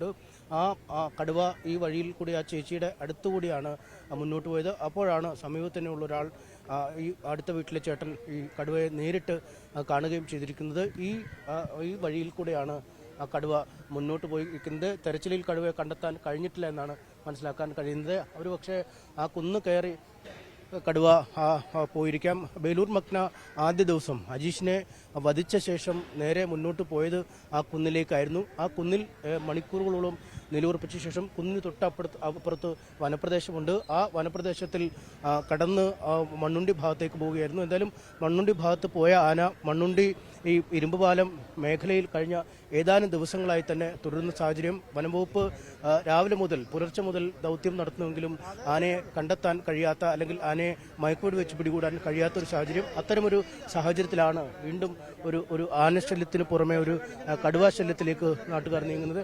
എങ്ങനെ ജീവിതം മുന്നോട്ട് കൊണ്ടുപോകുക എന്നൊരു അല്ലാതെ നിയമം ജനത്തിന് വേണ്ടിയുള്ളതായിരിക്കണം, ജനങ്ങൾക്ക് വേണ്ടിയായിരിക്കണം. ഞങ്ങൾക്ക് ഈ ജനങ്ങൾക്ക് ഇവിടെ എല്ലാവർക്കും പ്രിയങ്കരനായ ഒരു ഞങ്ങളുടെ സഹോദരനാണ് മരിച്ചുപോയത്. ഞങ്ങൾക്ക് ഇതുപോലെയുള്ള ആൾ ജീവിക്കേണ്ട ആളുകൾക്ക് ഞങ്ങൾക്ക് എന്ത് ചെയ്യണം? ഞങ്ങൾക്ക് പുറത്തു പോകാൻ പറ്റില്ല. ഞങ്ങളുടെ വരുമാന മാർഗങ്ങളൊക്കെ രാവിലെ 5 മണിക്ക് എഴുന്നേറ്റ് പശു കറന്ന് ഈ ഉപജീവന മാർഗം കഴിയുന്നു, ജീവിക്കണമല്ലോ. മറ്റുള്ള ആളുകൾക്കെന്ന് പറഞ്ഞാൽ സർക്കാരുകൾ എന്ത് ചെയ്യണം? അവർക്കെല്ലാം മാന്യമായ ശമ്പളം, ജീവിക്കാനുള്ള വേതനം കിട്ടുന്നുണ്ട്. ഇപ്പം ഓരോ വിഷയങ്ങൾ എടുത്തു കഴിഞ്ഞാൽ ജനങ്ങൾ പ്രതികരിക്കാൻ തയ്യാറാവാതെ ഞങ്ങളെ തന്നെ ഭിന്നിപ്പിച്ച്, ഞങ്ങൾ കോൺഗ്രസ്സുകാർ, മാർക്സിസ്റ്റുകാർ, BJP-കാരായിട്ട് ഞങ്ങളെ ഭിന്നിപ്പിച്ചിട്ടാണ് ഇവർ ഭരിക്കുന്നത്. ഞങ്ങൾ ഒന്നിച്ച് നിൽക്കേണ്ട ഒരു സാഹചര്യം വന്നിട്ടുണ്ട്. പിന്നെ ഇവര് ഈ ഭരണകൂടങ്ങളൊന്നുമല്ല. ജനങ്ങൾ ഒന്നിച്ചു കഴിഞ്ഞാൽ അവിടെ ഭരണകൂടങ്ങളൊന്നുമല്ല. നമ്മൾ ഡൽഹിയിലെ സമരങ്ങൾ അറിയാം, ഓരോ വിഷയങ്ങൾ അറിയാം. ഞങ്ങൾ ജീവിക്കാൻ അനുവദിക്കൂ. ഞങ്ങൾക്ക് ജീവിക്കാൻ എന്തൊരു മാർഗം കാണിച്ചു തരണ്ടേ? സത്യത്തിൽ ഞങ്ങൾ എന്താ ചെയ്യണ്ടേ? അതിന് മറുപടിയാണ് സർക്കാരുകൾ പറഞ്ഞു തരേണ്ടത്. ഇല്ലെങ്കിൽ ജനങ്ങൾ ഇന്നല്ലേ നാളെ കുറച്ച് കഴിഞ്ഞിട്ട് അളമുട്ടിയ ചേരയും കടിക്കും എന്ന് പറഞ്ഞാൽ കുറച്ച് കഴിയുമ്പോൾ നമ്മൾ പ്രതികരിക്കാൻ തയ്യാറാവും. അത് ഇന്ന തരുന്നൊന്നുമില്ലല്ലോ, പ്രതികരിക്കേണ്ടി വരും. എന്ത് ചെയ്യാൻ പറ്റും? ഒരു മാർഗം ഇപ്പോഴും വരുന്നില്ല അല്ലെ, ശാശ്വതമായ പരിഹാരം വരുന്നില്ല. ഇത് നടക്കുന്ന കാര്യമാണ്. ജനങ്ങളെ എതിർത്താൽ മാത്രമേ നടക്കുള്ളൂ, അല്ലാണ്ട് ഒരു പരിഹാരം നടക്കുകയില്ല, ഉണ്ടാവില്ല. വേലി നിർമ്മാണം ആരംഭിച്ചെങ്കിലും അതുമൊക്കെ പാതി വഴി കിടക്കുമല്ലേ, എല്ലാം പാതി വഴിയിലായി. സോളാർ ഉള്ള ഫെൻസിങ്ങിലൊന്നും കറണ്ട് അതിൽ വലിയ കാര്യം അതിലൊന്നുമില്ല. അതുകൊണ്ടല്ലേ എപ്പോഴും ആന ഇറങ്ങി. ഇന്നലെ ആന ഇറങ്ങിയിട്ടില്ലായിരുന്നു, ഇന്നലെ ആന ഇറങ്ങി. ഇനിയിപ്പോൾ അതെന്ത് പറഞ്ഞാലും ഇപ്പോൾ ഇന്നലെ മിനിക്കാന്നൊക്കെ ഇറങ്ങി പണ്ട് വാഴ കഴിഞ്ഞ് കപ്പയായില്ല കളഞ്ഞു. ഇവിടെ കൃഷിക്കാർക്കൊന്നും ഇല്ലാണ്ടായി. അതേ അവസ്ഥയിൽ എത്തിയിട്ടു.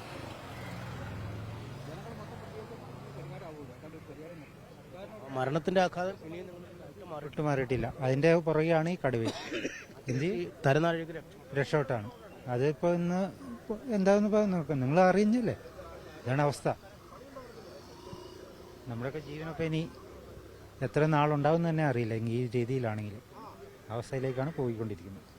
ആളുകളുടെ പ്രതികരണങ്ങൾ തന്നെ ദുർബലമായി തുടങ്ങുന്നു. കാരണം അങ്ങേയറ്റം അപകടകരമായൊരു സാഹചര്യം, അങ്ങേയറ്റം ദുഃഖകരമായൊരു സാഹചര്യത്തിലേക്ക് തീരുന്നു. തല നാരിഴയ്ക്കാണ് നമുക്ക് മുന്നിൽ കാണുന്ന ഈ ചേച്ചി അല്ലേ, ഇവർ ഈ അതിൽ നിന്ന് രക്ഷപ്പെട്ടു.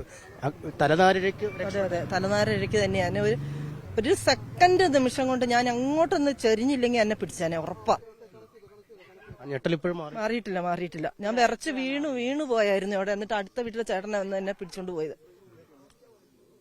ചേച്ചിയുടെ വാക്കുകളിലുണ്ട്, ആ മുഖഭാവങ്ങളിലുണ്ട്. കാരണം ആ ഞെട്ടൽ ഇപ്പോഴും മുഖത്ത് മാറിയിട്ടില്ല. കാരണം അജിക്ക് കഴിഞ്ഞ ദിവസം നേരിടേണ്ടി വന്നപ്പോൾ ഒരു ദുരന്തം ഒരുപക്ഷെ ഒരിക്കൽ കൂടി ഇവിടെ ആവർത്തിക്കാനുള്ള എല്ലാ സാധ്യതകളും ഉണ്ടായിരുന്നു. ആ വാക്കുകളിലും അവരുടെ മുഖഭാവങ്ങളിലുമൊക്കെ ആ ദുഃഖം നമുക്ക് കൃത്യമായി കാണാൻ കഴിയുന്ന ഒരു സാഹചര്യം. എന്തായാലും വനപാലകർ മുകളിലേക്ക് പോയിട്ടുണ്ട്.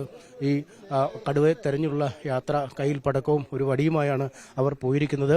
അവരെ തിരിച്ചു വന്നിട്ടില്ല. പക്ഷേ അവിടെ തെരച്ചിൽ നടത്തിയതിൽ നിന്നും കടുവയെ കണ്ടെത്താൻ കഴിഞ്ഞിട്ടില്ല എന്നാണ് നാട്ടുകാർ പറയുന്നത്. ആ കടുവയുടെ സാന്നിധ്യം അവിടെ ഇല്ല. അത് മറുവശത്തുള്ള കുന്നിലേക്ക് കയറി അവിടെ നിന്നും കാട്ടിലേക്ക് പോകാനുള്ള സാധ്യത. എന്തായാലും അത് തിരികെ വരുമോ അല്ലെങ്കിൽ ജനവാസ മേഖലയിലേക്ക് എത്തുമോ എന്നൊരു ആശങ്ക. ബേലൂർ മേഖലയെ കൊണ്ട് തന്നെ വഴി മുട്ടി നിൽക്കുന്ന ജനജീവിതം ഇപ്പോൾ കൂടുതൽ പ്രതിസന്ധിയിലേക്ക് ആയിരിക്കുന്ന ഒരു സാഹചര്യം. അത് കുന്നിൻ മുകളിൽ നിന്നും കാട്ടിലേക്ക് പോയോ അതോ ഈ കുന്നിൻ മുകളിലെ മറ്റെവിടെയെങ്കിലും തങ്ങുകയാണോ എന്നടക്കമുള്ള ചോദ്യങ്ങൾ ബാക്കിയാവുന്നുണ്ട്. എന്തായാലും അങ്ങേയറ്റം ആശങ്കാജനകമായ ഭീതിജനകമായ ഒരു സാഹചര്യമാണ് ഇപ്പോൾ ഈ പടമല ഭാഗത്ത് നിലനിൽക്കുന്നത്. അജി മരിച്ച സ്ഥലത്ത് നിന്നും 300 മീറ്റർ മാറിയാണ് ഇപ്പോൾ വീണ്ടും ഒരു വന്യജീവിയുടെ അല്ലെങ്കിൽ ഒരു കടുവയുടെ സാന്നിധ്യം കണ്ടെത്തിയിരിക്കുന്നത്. ആളുകൾ പലയിടങ്ങളിൽ നിന്നായി ഇപ്പോൾ ഇവിടേക്ക് എത്തിക്കൊണ്ടിരിക്കുന്ന കാഴ്ചയും നമുക്ക് കാണാൻ കഴിയുന്നുണ്ട്. എൽദോ,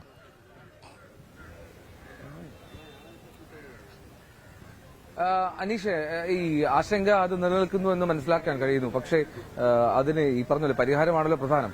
അതിലേക്ക് എത്താനും കഴിയുന്നില്ലാത്തൊരു സാഹചര്യം. ബേലൂർ മഖന അത് മറ്റൊരു ആശങ്ക, ഇപ്പോൾ കടുവ അത് ഇരട്ടിയാക്കുന്ന ആശങ്ക.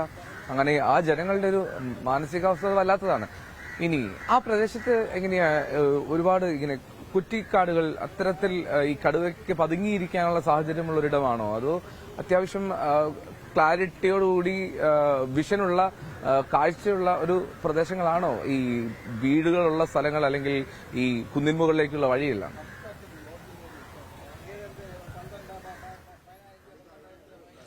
എൽദോ, ഇതൊരു ഇടകലർന്ന സ്ഥലമാണ്. കാരണം ഇതിന് തൊട്ട് താഴെയാണ് കുറുവ ദ്വീപ് ഉള്ളത്. കുറുവ ദ്വീപിനോട് ചേർന്ന് ഒരു പുഴയുണ്ട്. പുഴയ്ക്കപ്പുറം വലിയ കാട്ടുപ്രദേശമാണ്. ആ കാട്ടിൽ നിന്നാണ് ഈ ആനയും കടുവയും ഒക്കെ ഈ നാട്ടിലേക്ക് ഇറങ്ങുന്നത്. ഈ നാട്ടിലെത്തിയാൽ ഈ തൊട്ട് താഴെ കാണുന്ന ഇടങ്ങളൊക്കെ കൃഷിയിടങ്ങളാണ്. നമുക്ക് ദൃശ്യങ്ങളിൽ തന്നെ അത് കാണിച്ചു തരാം. കാരണം ഈ കടുവ വന്ന വഴി ഈ വഴിയാണ്. അതായത് ഈ വഴി വരുമ്പോൾ ഇങ്ങനെയുള്ള ഒരു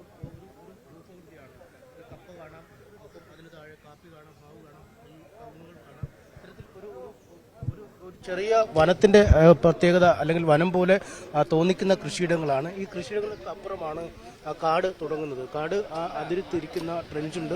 ആ ട്രെഞ്ചിനിപ്പുറം ജനവാസ മേഖലയിലേക്ക് കടക്കുന്ന ഇടമുണ്ട്. ഇപ്പോൾ പോലീസ് സ്ഥലത്ത് എത്തിയിരിക്കുന്നു. വനംവകുപ്പ് ഉദ്യോഗസ്ഥർക്ക് പിന്നാലെ ആളുകൾ കൂടിയൊരു സാഹചര്യത്തിൽ ഈ പോലീസ് ഉദ്യോഗസ്ഥരും സ്ഥലത്തെത്തിയിരിക്കുന്ന കാഴ്ചയാണ് നമ്മളിപ്പോൾ ദൃശ്യങ്ങളിൽ കാണിച്ചു കൊണ്ടിരിക്കുന്നത്. ഒരു വലിയ ഭീതിയിലേക്ക് ജനജീവിതം മാറുമ്പോൾ വനപാലകർക്കൊപ്പം ഇപ്പോൾ പോലീസ് ഉദ്യോഗസ്ഥരും സ്ഥലത്തെത്തിയിരിക്കുന്ന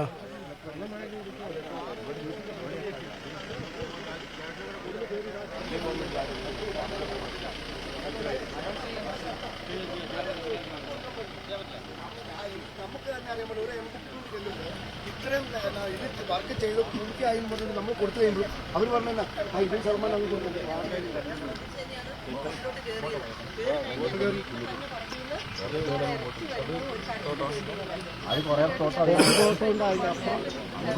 അല്ല സാറേ, ഇവിടെ എന്താണെന്നോ ഈ നേരെ കുറെ ആൾക്കാർ സ്ഥലങ്ങൾ മേടിച്ചിട്ട് അയച്ചാൽ അത് കാട് വെട്ടുമില്ല, ഒന്നുമില്ല. അവർ കൊല്ലങ്ങളായിട്ട് ഇങ്ങനെ മേടിച്ചിട്ടേക്കാണ്. പണ്ടൊരു പുലി ഇറങ്ങി കഴിഞ്ഞപ്പോൾ, കടുവ ഇറങ്ങി കഴിഞ്ഞപ്പോൾ അവർ എന്താക്കി നമ്മൾ പറഞ്ഞു കഴിഞ്ഞിട്ട് ഒച്ചപ്പാടുണ്ടായി കഴിഞ്ഞപ്പോൾ വില്ലേജിൽ നിന്ന് വന്നിട്ട് അല്ലെങ്കിൽ ആ വേണ്ടാത്തവർക്ക് എന്ത് ചെയ്യണം, അത് മിച്ചഭൂമിയായിട്ട് ആർക്കും എഴുതി കൊടുക്കണം, ജനങ്ങൾക്ക് എഴുതി കൊടുക്കണം. എന്നാൽ ജനങ്ങളുണ്ട്, ഈ ഭൂമിയില്ലാത്ത കുറെ ആൾക്കാർ അവർക്ക് എഴുതി കൊടുക്കണം. മുതലാളിമാർ ഇത് മേടിച്ചിട്ട് ഇതിങ്ങനെ വെച്ചേക്കുക. ഫോറസ്റ്റിനേക്കാളും വലിയ വന മുകളിലേക്ക് കയറി കഴിഞ്ഞാൽ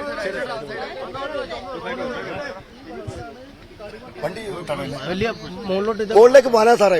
ഈ കുത്തട മുതലാളിമാര് മേടിച്ച് കൂട്ടിയേക്കുവാണ്. അയച്ചാൽ ഈ കുന്നിന്റെ മുകളിലേക്ക് റിസോർട്ട് പണിയാൻ വേണ്ടിയിട്ട് അവരെന്നത് വെട്ടിയെങ്കിലും നന്നാക്കണ്ടേ. ആ കാട് വെട്ടൂല. അയച്ചാൽ ഇങ്ങനെ വനം പോലെ നിങ്ങളൊന്ന് കയറി നോക്കണം. അതിന്റെ ഉള്ളിൽ ഇതാ ഇതിന്റെ കുറച്ച് അപ്പുറത്ത് ആ അജീനെ കൊന്നതിന്റെ തൊട്ട് മുകളിൽ അവിടെയൊക്കെ എന്ന് പറഞ്ഞാൽ ഫോറസ്റ്റിനേക്കാളും കഷ്ടമാണ്. ആനയും കടുവൊക്കെ വന്നാൽ നേരെ പോയി അതിന്റെ ഉള്ളിൽ തങ്ങും. അതിന്റെ ഉള്ളിൽ എന്ന് പറഞ്ഞാൽ ഈ കാട് കയറിയിട്ട് എന്ന് പറഞ്ഞാൽ രണ്ടുപേരും നിന്നാൽ കാണൂല. അതേപോലത്തെ കാടുകളാണ്. അവിടെയാണ് വേലൂർ മക്കിന് മണിക്കൂറുകൾ നിന്നത്. അവിടെ സാറ് നിങ്ങൾ കണ്ടതല്ലേ, അവിടെ നിന്ന് നോക്കുമ്പോൾ കാണാൻ പാടില്ല ഇതിന്റെ ഇത്. അപ്പൊ ഞാൻ പറയുന്നുണ്ടല്ലോ, ഇത് വേണ്ടെങ്കിൽ ഈ മിച്ചഭൂമിയായിട്ട് അല്ലെങ്കിൽ പാവങ്ങളുണ്ട്, ഇഷ്ടംമാതിരി പാവങ്ങളില്ല ഇവിടെ, ഭൂമിയില്ലാത്തവരുണ്ട്, അവർക്ക് എഴുതി കൊടുക്കുക. ഇത് വെറുതെ എന്തിനാണ് നമ്മൾ ഈ മേടിച്ചു കൂട്ടിയാക്കുന്നത്? എന്തോ അവർ പറഞ്ഞത് മനസ്സിലായി കാണുമല്ലോ. കാരണം താഴെ ഈ കാടുണ്ട്. ആ കാട് കഴിഞ്ഞ് പുഴയ്ക്ക് ശേഷം കൃഷിയിടങ്ങൾ. ഈ കൃഷിയിടങ്ങൾ കഴിഞ്ഞ് ആനയോ കടുവയോ പോകുമ്പോൾ മുകളിൽ വീണ്ടും കുറച്ചധികം സ്ഥലം ഈ കാട് പോലെ അല്ലെങ്കിൽ കാടിന് സമാനമായി കിടക്കുന്നു. അതുകൊണ്ട് ഈ വന്യജീവികൾക്ക് ഇവിടേക്ക് എത്തിയാൽ ഇവിടം കടന്നുപോയി ആ കാട്ടിനുള്ളിൽ നിൽക്കാൻ. അന്ന് ഈ അജിയെ കൊന്ന ശേഷം ബേലൂർ മേഖല ആ കാടിലേക്കാണ് പോയത്. അവിടെ മണിക്കൂറുകളോളം ആ കുന്നിൻപുറത്ത് നിലയുറപ്പിച്ച് അന്ന് പക്ഷേ ദൗത്യസംഘത്തിനൊന്നും ചെയ്യാൻ കഴിഞ്ഞില്ല. അതിനുശേഷമാണ് രാത്രിയോടുകൂടി അവിടുന്ന് മണ്ണുണ്ടി ഭാഗത്തേക്കും പിന്നീട് ഇരുമ്പുപാലം ഭാഗത്തേക്കും ഒക്കെ പോയത്. അതുകൊണ്ട് ഇത്തരം ഭൂപ്രകൃതി വലിയ തിരിച്ചടിയാണ് ഈ മേഖലയിൽ. കാട് കഴിഞ്ഞ് വരുന്ന സ്ഥലം കൃഷിയിടം കഴിഞ്ഞ് വീണ്ടും ജനവാസ കേന്ദ്രങ്ങൾ പിന്നിട്ടാൽ ഒരു കാട്ടിലേക്ക് പോകുന്നു. ആ കാട്ടിൽ നിന്നും പിന്നീട് വിശാലമായൊരു വന്യജീവി സങ്കേതത്തിലേക്ക് നീങ്ങുന്നു. അങ്ങനെ തികച്ചും ഈ വന്യജീവികൾക്ക് ഈ സ്വൈര്യവിഹാരം നടത്താൻ അനുകൂലമായ ഒരു സാഹചര്യം ഇവിടെയുണ്ട്. പക്ഷേ അത് മറികടക്കാനുള്ള അല്ലെങ്കിൽ അതിനപ്പുറത്തേക്കുള്ള സജ്ജീകരണങ്ങൾ ഇവിടെ സർക്കാർ ചെയ്യുന്നില്ല എന്നതാണ് ഇവരുടെ ജീവിതം ദുഷ്കരമാക്കി മാറ്റിയിരിക്കുന്നത്. ജനങ്ങൾ വലിയ പ്രതിഷേധത്തിലാണ്. വനപാലകർ എത്തിയിട്ടുണ്ട്. തൊട്ടു പിന്നാലെ പോലീസ് ഉദ്യോഗസ്ഥർ സ്ഥലത്തെത്തിയിട്ടുണ്ട്. ഇനിയും തെരച്ചിൽ പോലുള്ള കാര്യങ്ങളിലേക്കൊക്കെ നീങ്ങും. പക്ഷേ ഇതിനെയൊക്കെ ലഭിക്കുമോ അല്ലെങ്കിൽ എത്രമാത്രം ഇതിനെ പിടിക്കാൻ കഴിയുമെന്ന ചോദ്യമാണ് ബാക്കിയാവുന്നത്. കാരണം ഈ കൊലയാളിയായ ആനയ്ക്ക് വേണ്ടിയുള്ള തെരച്ചിൽ 4 ദിവസം നടത്തിയിട്ടും ഒരു തരത്തിലുമുള്ള പുരോഗതി അക്കാര്യത്തിൽ ഉണ്ടായിട്ടില്ല. ഈ ആകാശ ദൃശ്യങ്ങൾ വഴി ഇരുമ്പ് പാലത്തിന് സമീപം ആനയുടെ സാന്നിധ്യമുണ്ട് എന്ന് ആവർത്തിച്ച് പറയാൻ മാത്രമാണ് ഇപ്പോഴും വനംവകുപ്പിന് കഴിയുന്നത്. മറ്റ് തലത്തിലെ ഇടപെടലുകൾക്ക് ഹോസ്പിറ്റലിലേക്ക് നീങ്ങാൻ അവിടെ കഴിയാത്ത ഒരു സാഹചര്യം. അങ്ങേയറ്റം ആശങ്കാകുലരായി നാട്ടുകാർ നിൽക്കുന്നു. അവരുടെ വരുമാന മാർഗങ്ങൾ പൂർണ്ണമായും നിലച്ചിരിക്കുന്നു. വീട്ടിലേക്ക് അടുപ്പ് കത്തിക്കാനുള്ള വിറക് ശേഖരിക്കാൻ പോലും കാട്ടിലേക്ക് പോകാൻ കഴിയാത്ത ഒരു സാഹചര്യം, അല്ലെങ്കിൽ സ്വന്തം കൃഷിയിടത്തിലേക്ക് ഇറങ്ങി വിറക് ശേഖരിക്കാൻ കഴിയാത്ത ഒരു സാഹചര്യം. കന്നുകാലി വളർത്തൽ ഉപജീവനമായി കൊണ്ടു നടക്കുന്ന ആളുകൾക്ക് പുല്ല് ശേഖരിക്കുന്നതിനായി പുറത്തേക്ക് പോകാൻ കഴിയാത്തൊരു സാഹചര്യം. റബ്ബർ ടാപ്പിംഗ് തൊഴിലാളികൾക്ക് അവരുടെ ടാപ്പിങ്ങിനായി പുറത്തേക്ക് ഇറങ്ങാൻ കഴിയാത്ത സാഹചര്യം. എന്തിനേറെ പറയുന്നു, പതിവായി രാവിലെ പള്ളിയിൽ പോയിരിക്കുന്നവർക്ക് പള്ളിയിൽ പോലും പോകാൻ ഭയമാവുന്ന ഒരു സമയത്തേക്ക് പാലളക്കൽ അടക്കമുള്ള കാര്യങ്ങളുടെ സമയം നീട്ടിവെക്കുന്ന ഒരു സാഹചര്യം. അത്തരത്തിൽ എല്ലാ രീതിയിലും ജനങ്ങളുടെ ജീവിതം ദുസ്സഹമായി തുടരുന്ന സാഹചര്യം. ഇതാണ് ആനയ്ക്കൊപ്പം ഇപ്പോൾ കടുവ കൂടി ഈ ശല്യക്കാരനായി എത്തിയിരിക്കുന്നത്, ജനജീവിതത്തെ ബാധിച്ചിരിക്കുന്നത്. അങ്ങേയറ്റം ആശങ്ക എല്ലാ ജനങ്ങളുടെയും കണ്ണുകളിൽ നമുക്ക് ദൃശ്യവുമാണ്. ആനയുടെ ഒരു ഭീതി മാറിയിരുന്നില്ല, ആശങ്ക മാറിയില്ല. ആന ഇതുവരെ കിട്ടുക പോലും ചെയ്തില്ല. അപ്പോഴാണ് അടുത്ത കടുവ എത്തിയത്. ഈ വന്യമൃഗ ശല്യം ഇപ്പം കുറച്ച് കാലങ്ങളായിട്ട് വയനാട്ടിൽ പ്രത്യേകിച്ച് ഈ ഏരിയയിൽ വളരെ നല്ല രീതിയിൽ എന്താ പറയുക, ചിലർ മനഃപൂർവ്വം നടത്തുന്ന പോലെ തന്നെയുള്ള കാര്യങ്ങളാണ് നടക്കുന്നത്. കാരണം ഇന്നലെ അപ്പുറത്ത് കടുവ ഇറങ്ങിയിട്ടുണ്ട്, ഇന്നിപ്പം ഇവിടെ കടുവ ഇറങ്ങിയിട്ടുണ്ട്. ഇന്നലെ അതേപോലെ അവിടെ ആനേനെ നോക്കി നിൽക്കുമ്പോൾ ഇവിടെ താഴെ മുള്ളന്തറ കോളനിയിൽ വന്നിട്ട് അവിടെ വാഴയെല്ലാം നശിപ്പിച്ച് കൃഷിയെല്ലാം നശിപ്പിച്ചിട്ട് പോയിട്ടുണ്ട്. അപ്പം ഇതെങ്ങനെയാണെന്നറിയില്ല, സമീപകാലങ്ങളിലൊന്നും ഉണ്ടാവാതിരുന്ന രീതിയിലുള്ള ഒരു വന്യമൃഗശല്യം, ആ ഒരു അറ്റാക്കാണ് ഇപ്പം ഈ ഒരു ഏരിയയിൽ പടമല, പാൽവെളിച്ചം, കാട്ടുകുളം ഏരിയയിലെല്ലാം നടക്കുന്നത്. പക്ഷെ ഇതിനൊന്ന് പിടിക്കാൻ വേണ്ടിയിട്ട് ഇപ്പം ആന ഇറങ്ങിയിട്ട് തന്നെ അജയെ കൊന്നിട്ട് തന്നെ ഈ 3-4 ദിവസമായിട്ടും ഇതുവരെ എന്താ പറയുക, ആനയെ പിടിക്കാനോ ബാക്കിയല്ല മൈക്കൊടി വെക്കാനോ ഉള്ള ഒരു സാഹചര്യങ്ങളൊന്നും ഇതുവരെ വനംവകുപ്പിന് കിട്ടിയിട്ടില്ല. അത് അനാസ്ഥയാണോ, അവർക്ക് ചെയ്യാൻ പറ്റാത്ത കാര്യമാണോ എന്നുള്ളത് ഇനിയും പരിശോധിക്കേണ്ടിയിരിക്കുന്നു. ഇന്നിപ്പം കഴിഞ്ഞ ദിവസം അജി മരണപ്പെട്ട ഇതേ സ്ഥലത്ത് തന്നെയാണ് ഇന്നിപ്പോൾ കടുവ ഇറങ്ങിയിരിക്കുന്നത്. നാട്ടുകാരുടെ ആശങ്ക അകറ്റണം. അത് വനംവകുപ്പ് എന്താണ് ചെയ്യാൻ ഉദ്ദേശിക്കുന്നത്, എന്താണ് ചെയ്യാൻ തയ്യാറാകുന്നത്, ആ ഒരു കൃത്യമായ പ്ലാനിങ്, നാട്ടിലേക്ക് മൃഗങ്ങളെ ഇറങ്ങി വരാതിരിക്കാൻ വേണ്ടിയിട്ട് അവരെന്താണ് ചെയ്യാൻ പോകുന്നത് വനംവകുപ്പ് കൃത്യമായിട്ട് ജനങ്ങളെ അറിയിക്കേണ്ട ആവശ്യമുണ്ട്. കാരണം അന്ന് തന്നെ കണ്ടപ്പം DFO പോലും ഒരു ഫോറസ്റ്റ് ഉദ്യോഗസ്ഥൻ പോലും അജിയുടെ വീട്ടിലേക്ക് കഴിഞ്ഞ ദിവസമാണ് വന്നത്. ആ ഒരു സമയങ്ങളിൽ അവരുടെ സുരക്ഷാ ഭീഷണി മൂലമാണെന്നാണ് അവർ തന്നെ പറയുന്നത്. പക്ഷെ ആ ഒരു അവസ്ഥയിൽ ജനങ്ങൾ എന്ത് ചെയ്യും? ജനങ്ങൾ ചോദിക്കുന്നത് ഇവിടം വിട്ട് ഞങ്ങൾ പോകണോ, അതാണ് ജനങ്ങൾ ചോദിക്കുന്നത്. അപ്പം ആ ഒരു രീതിയിൽ എന്താണ് വനംവകുപ്പ് ജനങ്ങളുടെ ആശങ്ക അകറ്റണം, അതാണ് പറയാനുള്ളത്. ഇപ്പം തന്നെ 3-4 കടുവയായി ഈ ഒരു ഇന്നലെയും മിനിങ്ങാന്നുമായിട്ട് പല സ്ഥലങ്ങളിൽ ഇറങ്ങുന്നത്. അപ്പം എന്താണ് ചെയ്യേണ്ടതെന്ന് വനപാലകർ തന്നെയാണ് പറയേണ്ടത്. ജനങ്ങളുടെ ആശങ്ക അകറ്റണം, അത് തന്നെയാണ് പറയാനുള്ളത്. ഇതാണ് അവർക്ക് പറയാനുള്ളത്. കാരണം കഴിഞ്ഞ കുറച്ച് നാളുകളായി തന്നെ ഇവരുടെ ജീവിക്കാൻ പറ്റാത്തൊരു സാഹചര്യത്തിലേക്ക് ചെറുപ്പക്കാരൊക്കെ ഈ ചെറിയ ചെറിയ സംഘങ്ങൾ ഉണ്ടാക്കി ഈ കാവൽ കിടക്കേണ്ട ഒരു സാഹചര്യം അല്ലെ. ചെറിയ ചെറിയ ഗ്രൂപ്പുകൾ ഉണ്ടാക്കി നിങ്ങൾ കൃഷിയിടങ്ങളിൽ കാവൽ കിടന്നാണ്. ഇപ്പോൾ ഇതിന് ഒറ്റ കാര്യമുള്ളൂ, നമ്മളെല്ലാവരും ഇറങ്ങി നിന്നിട്ട് ഒറ്റക്കെട്ടായിട്ട് ഇതിനെതിരെ പോരാടിയെന്ന് വൃത്തിയുള്ളൂ. കാരണം ഇത് എന്തോരം സഹിക്കുന്ന ഇത്. കഴിഞ്ഞ പോലെ ആട് ചത്തിട്ട് ഇവിടെ മനുഷ്യന്മാർ തിരിഞ്ഞു നോക്കാതെ ഇനിയിപ്പോൾ മനുഷ്യന്മാർ ചത്തി കഴിഞ്ഞാൽ ആരെ നോക്കുന്നത്? മിനിങ്ങാൻ ആന ഇറങ്ങി ആ മക്കളെ എല്ലാവരും കൊന്നത്. ഇതിങ്ങനെ പോയി കഴിഞ്ഞാൽ എന്താ ഇത്? ആൾക്കാർ മുന്നോട്ട് ഇറങ്ങണം. മുന്നോട്ട് ഇറങ്ങിയിട്ട് എന്തെങ്കിലുമൊക്കെ തീരുമാനമാക്കണം. ഇതിപ്പോൾ ഫോറസ്റ്റുകാർ വരുന്നില്ല, പാർട്ടിക്കാർ വരുന്നുണ്ട്, അവർ പറ്റുന്ന ചെയ്യുന്നുണ്ട്. പക്ഷെ ഇത് ആരുടെ അനാശ? ഇത് നമുക്ക് ജീവിക്കേണ്ടത് തന്നെ. നമുക്കിവിടെ ജീവിക്കാൻ ഇപ്പോൾ ഒരു ഓപ്ഷൻ ഉണ്ട്. നമ്മളെല്ലാവരും കൂലിപ്പണി എടുത്ത് കൃഷിയൊക്കെ എടുത്തിട്ടല്ലേ നമ്മളിവിടെ ജീവിക്കുന്നത്. രാവിലെ തന്നെ ആ ചേച്ചീനെ കണ്ടു, ഇതാണ് ആ ചേച്ചീൻ്റെ വീട്. ഇത്ര ഡിസ്റ്റൻസേ ഉള്ളൂ. പുള്ളിക്കാർക്ക് രാവിലെ ഒന്ന് പള്ളിയിൽ പോകാൻ വരെ പറ്റിയിട്ടില്ല. ഇവിടുന്ന് കുറച്ച് ദൂരമുള്ളൂ അജീഷ് ചേട്ടാൻ്റെ വീട്ടിലേക്ക്. അവിടെ നിന്ന് 2-3 ദിവസമല്ലേ ഉള്ളൂ. ഇപ്പോൾ ചാനൽ ചർച്ചയിലൊക്കെ നമ്മൾ നോക്കി കഴിഞ്ഞ് കഴിഞ്ഞാൽ എന്തൊക്കെയാ പറയുന്നത്, മൃഗസ്നേഹികളായി അതായി ഇതായി. ഇവിടെ നമ്മളെങ്ങനെ ജീവിക്കുന്നതെന്ന് ഇവർ ചിന്തിച്ചിട്ടുണ്ടോ? ഇതിപ്പോൾ നിങ്ങൾ ചാനലുകാർ വന്നു പോയി, നിങ്ങൾക്കൊരു കവർ സ്റ്റോറി കിട്ടി, നിങ്ങൾ വിട്ടുപോയി, നിങ്ങൾ അടുത്ത സ്ഥലത്തേക്ക് പോകും. നിങ്ങളെ കുറ്റം പറയണല്ല, പക്ഷെ ഞങ്ങൾ ഇവിടെ ജീവിക്കണ്ട. ഒന്ന് ആലോചിച്ച് നോക്കിയേ, നിങ്ങളെ പോലെ ചോര നീരുള്ള ആൾക്കാരല്ല ഞങ്ങളും. ഫോറസ്റ്റുകാരും കുറച്ച് തെരച്ചിലുകൾ നടത്തിയിട്ട് അവരും ഫോറസ്റ്റുകാർ ചെയ്യുന്നില്ല. പക്ഷെ ഇത് എനിക്ക് തോന്നുന്നത് കൊണ്ടുവിടുന്നതാണെന്ന്. അല്ലാതെ പിന്നെ ഇത് എങ്ങനെ, ഇത് എവിടുന്ന വരുന്നത്? കരടിയൊന്നും എൻ്റെ ജീവിതത്തിൽ ഞാൻ ഇവിടെ കണ്ടിട്ടില്ല. കാരണവന്മാർ ഇവിടെ ഉണ്ട്, അവരൊന്നും എൻ്റെ ജീവിതത്തിൽ കണ്ടിട്ടില്ല കരടീനൊന്നും. 7 വർഷം മുമ്പ് ഇവിടെ ആനേന്റെ ഒരു വിഷയവും അങ്ങനെ ഉണ്ടാവാറില്ല. എങ്ങനെ വരുവാണെങ്കിൽ തന്നെ വയലിന്റെ ആ സൈഡിലേക്ക് വരുമല്ലാണ്ട് വേറെ പ്രശ്നങ്ങളും ഉണ്ടായിരുന്നില്ല. 7 വർഷത്തിന് ശേഷമാണ് ഇപ്പോൾ കടുവ, ആന, പിന്നെ ഇപ്പൊ കരടി ഇതെല്ലാം ഈ കരടി, പുലി, കടുവ എന്നുള്ള എല്ലാം ഈ കർണാടക ഫോറസ്റ്റിലുള്ള സാധനമാണ്. ഇവിടേക്കൊന്നും വരാറില്ലാത്തതാണ്. ഇതിപ്പോ എല്ലാം കൂടി ആകുമ്പോഴത്തേക്ക് അവസ്ഥയാണ്. നമ്മുടെ ജനങ്ങൾക്ക് ഒത്തിരി ബുദ്ധിമുട്ടാണ് ഇവിടെ. ആൾക്കാർ ഇത് വന്നും കണ്ടും കേട്ട് പോവുള്ളൂ, അനുഭവിക്കുന്നു ഞങ്ങൾ. ഇന്ന് അന്ന് ആന ഇറങ്ങി ഈ ചർച്ചകളുള്ളൂ. പിന്നെ അടുത്ത ഇതിലേക്കായി ഇപ്പൊ നമ്മുടെ കാരണന്മാരായിട്ട് മുതുമുത്തശ്ശന്മാരായിട്ടൊക്കെ ഇവിടെ വന്നവരാ പണ്ട് 10, 65, 70 വർഷം മുമ്പ്. പക്ഷെ ഇവിടെ ഇങ്ങനെ ഒരു ശല്യം ഇതുവരെ ഇല്ലായിരുന്നു. ഇപ്പൊ ഇത് ശരിക്കും ഫോറസ്റ്റുകാർ ഇവിടുന്ന് പിടിക്കും, ഇറങ്ങാൻ പോകും, അല്ലാതെ ഒന്നും ഇതിനൊരു തീരുമാനമില്ല. ഇപ്പൊ എന്താക്കാനത്? ഇതാണ് അവസ്ഥ. കാരണം ഇനിയും ഒറ്റക്കെട്ടായി ജനങ്ങൾ രംഗത്തിറങ്ങുക മാത്രമാണ് ഈ ശല്യങ്ങൾക്കൊരു പോംവഴി. ഈ രീതിയിലുള്ള ജീവിതം മുന്നോട്ട് പോകാൻ കഴിയില്ല. അവർ പറയുന്നത് കൃത്യമാണ്. കാരണം നമ്മൾ മാധ്യമങ്ങളായാലും വനംവകുപ്പായാലും പോലീസൊക്കെ ആയാലും ഓരോ പ്രശ്നങ്ങളും ഉണ്ടാകുമ്പം സ്ഥലത്തേക്ക് വന്ന് അത് പരിശോധിച്ച് അല്ലെങ്കിൽ അതിനൊരു താൽക്കാലിക പോംവഴി ഉണ്ടാക്കി മടങ്ങുകയാണ് ചെയ്യുന്നത്. പക്ഷേ ഇതിനപ്പുറം അവരുടെ ഒരു ജീവിതം സ്ഥിരമായി മുന്നോട്ട് കൊണ്ടുപോകാനുള്ള, അവരുടെ വരുമാന മാർഗങ്ങൾ നിലനിർത്താനുള്ള സ്വാതന്ത്ര്യം നഷ്ടപ്പെടുന്ന അവസ്ഥ, ഒപ്പം ജീവിക്കാനുള്ള ഒരു അവസരം കൂടി നഷ്ടപ്പെടുന്ന ഒരു സാഹചര്യം തന്നെയാണ് ഈ മലയോര മേഖലകളിൽ ഉള്ളത്. എന്തായാലും ആനയ്ക്ക് പിന്നാലെ എത്തിയ കടുവ ഈ സ്ഥലത്തെ വലിയ ഭീതിയിലാക്കുന്ന കാഴ്ചയാണ് കാണാൻ കഴിയുന്നത്.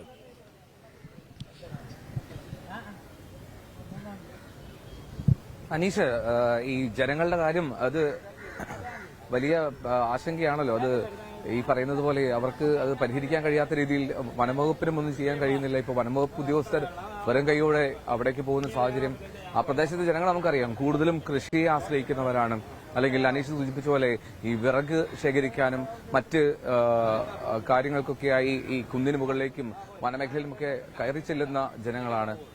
വേണ്ട, വനമേഖലയിൽ പോയി ഉണ്ടാകുന്ന പ്രശ്നത്തിനപ്പുറം ഈ ജനവാസ മേഖലയിലേക്ക്, കൃഷിയിടങ്ങളിലേക്കൊക്കെ എത്തുമ്പോൾ അത് എങ്ങനെ അവർ നേരിടും എന്നുള്ളതാണല്ലോ പ്രധാന പ്രശ്നം. ഈ വലിയൊരു പ്രതിഷേധങ്ങൾക്ക് വേദിയായിരുന്നു കഴിഞ്ഞ ദിവസങ്ങളെല്ലാം. ഇന്ന് തലസ്ഥാനത്ത് പോലും MLA-മാർ പ്രതിഷേധം നടത്തി. ഇതിൽ കാര്യക്ഷമമായിട്ടുള്ള ഇടപെടലില്ല എന്നുള്ള കാര്യത്തിൽ ഈ ജനങ്ങൾ ആ പരാതിയിൽ തന്നെ ഉറച്ചു നിൽക്കുകയാണ്. അവർക്ക് ഇനി ഇത്തരം കടുവയെ കൂടി കണ്ടെത്തിയ സാഹചര്യത്തിൽ ഇനിയും പ്രതിഷേധത്തിലേക്ക് പോകാൻ സാധ്യതയുണ്ടോ?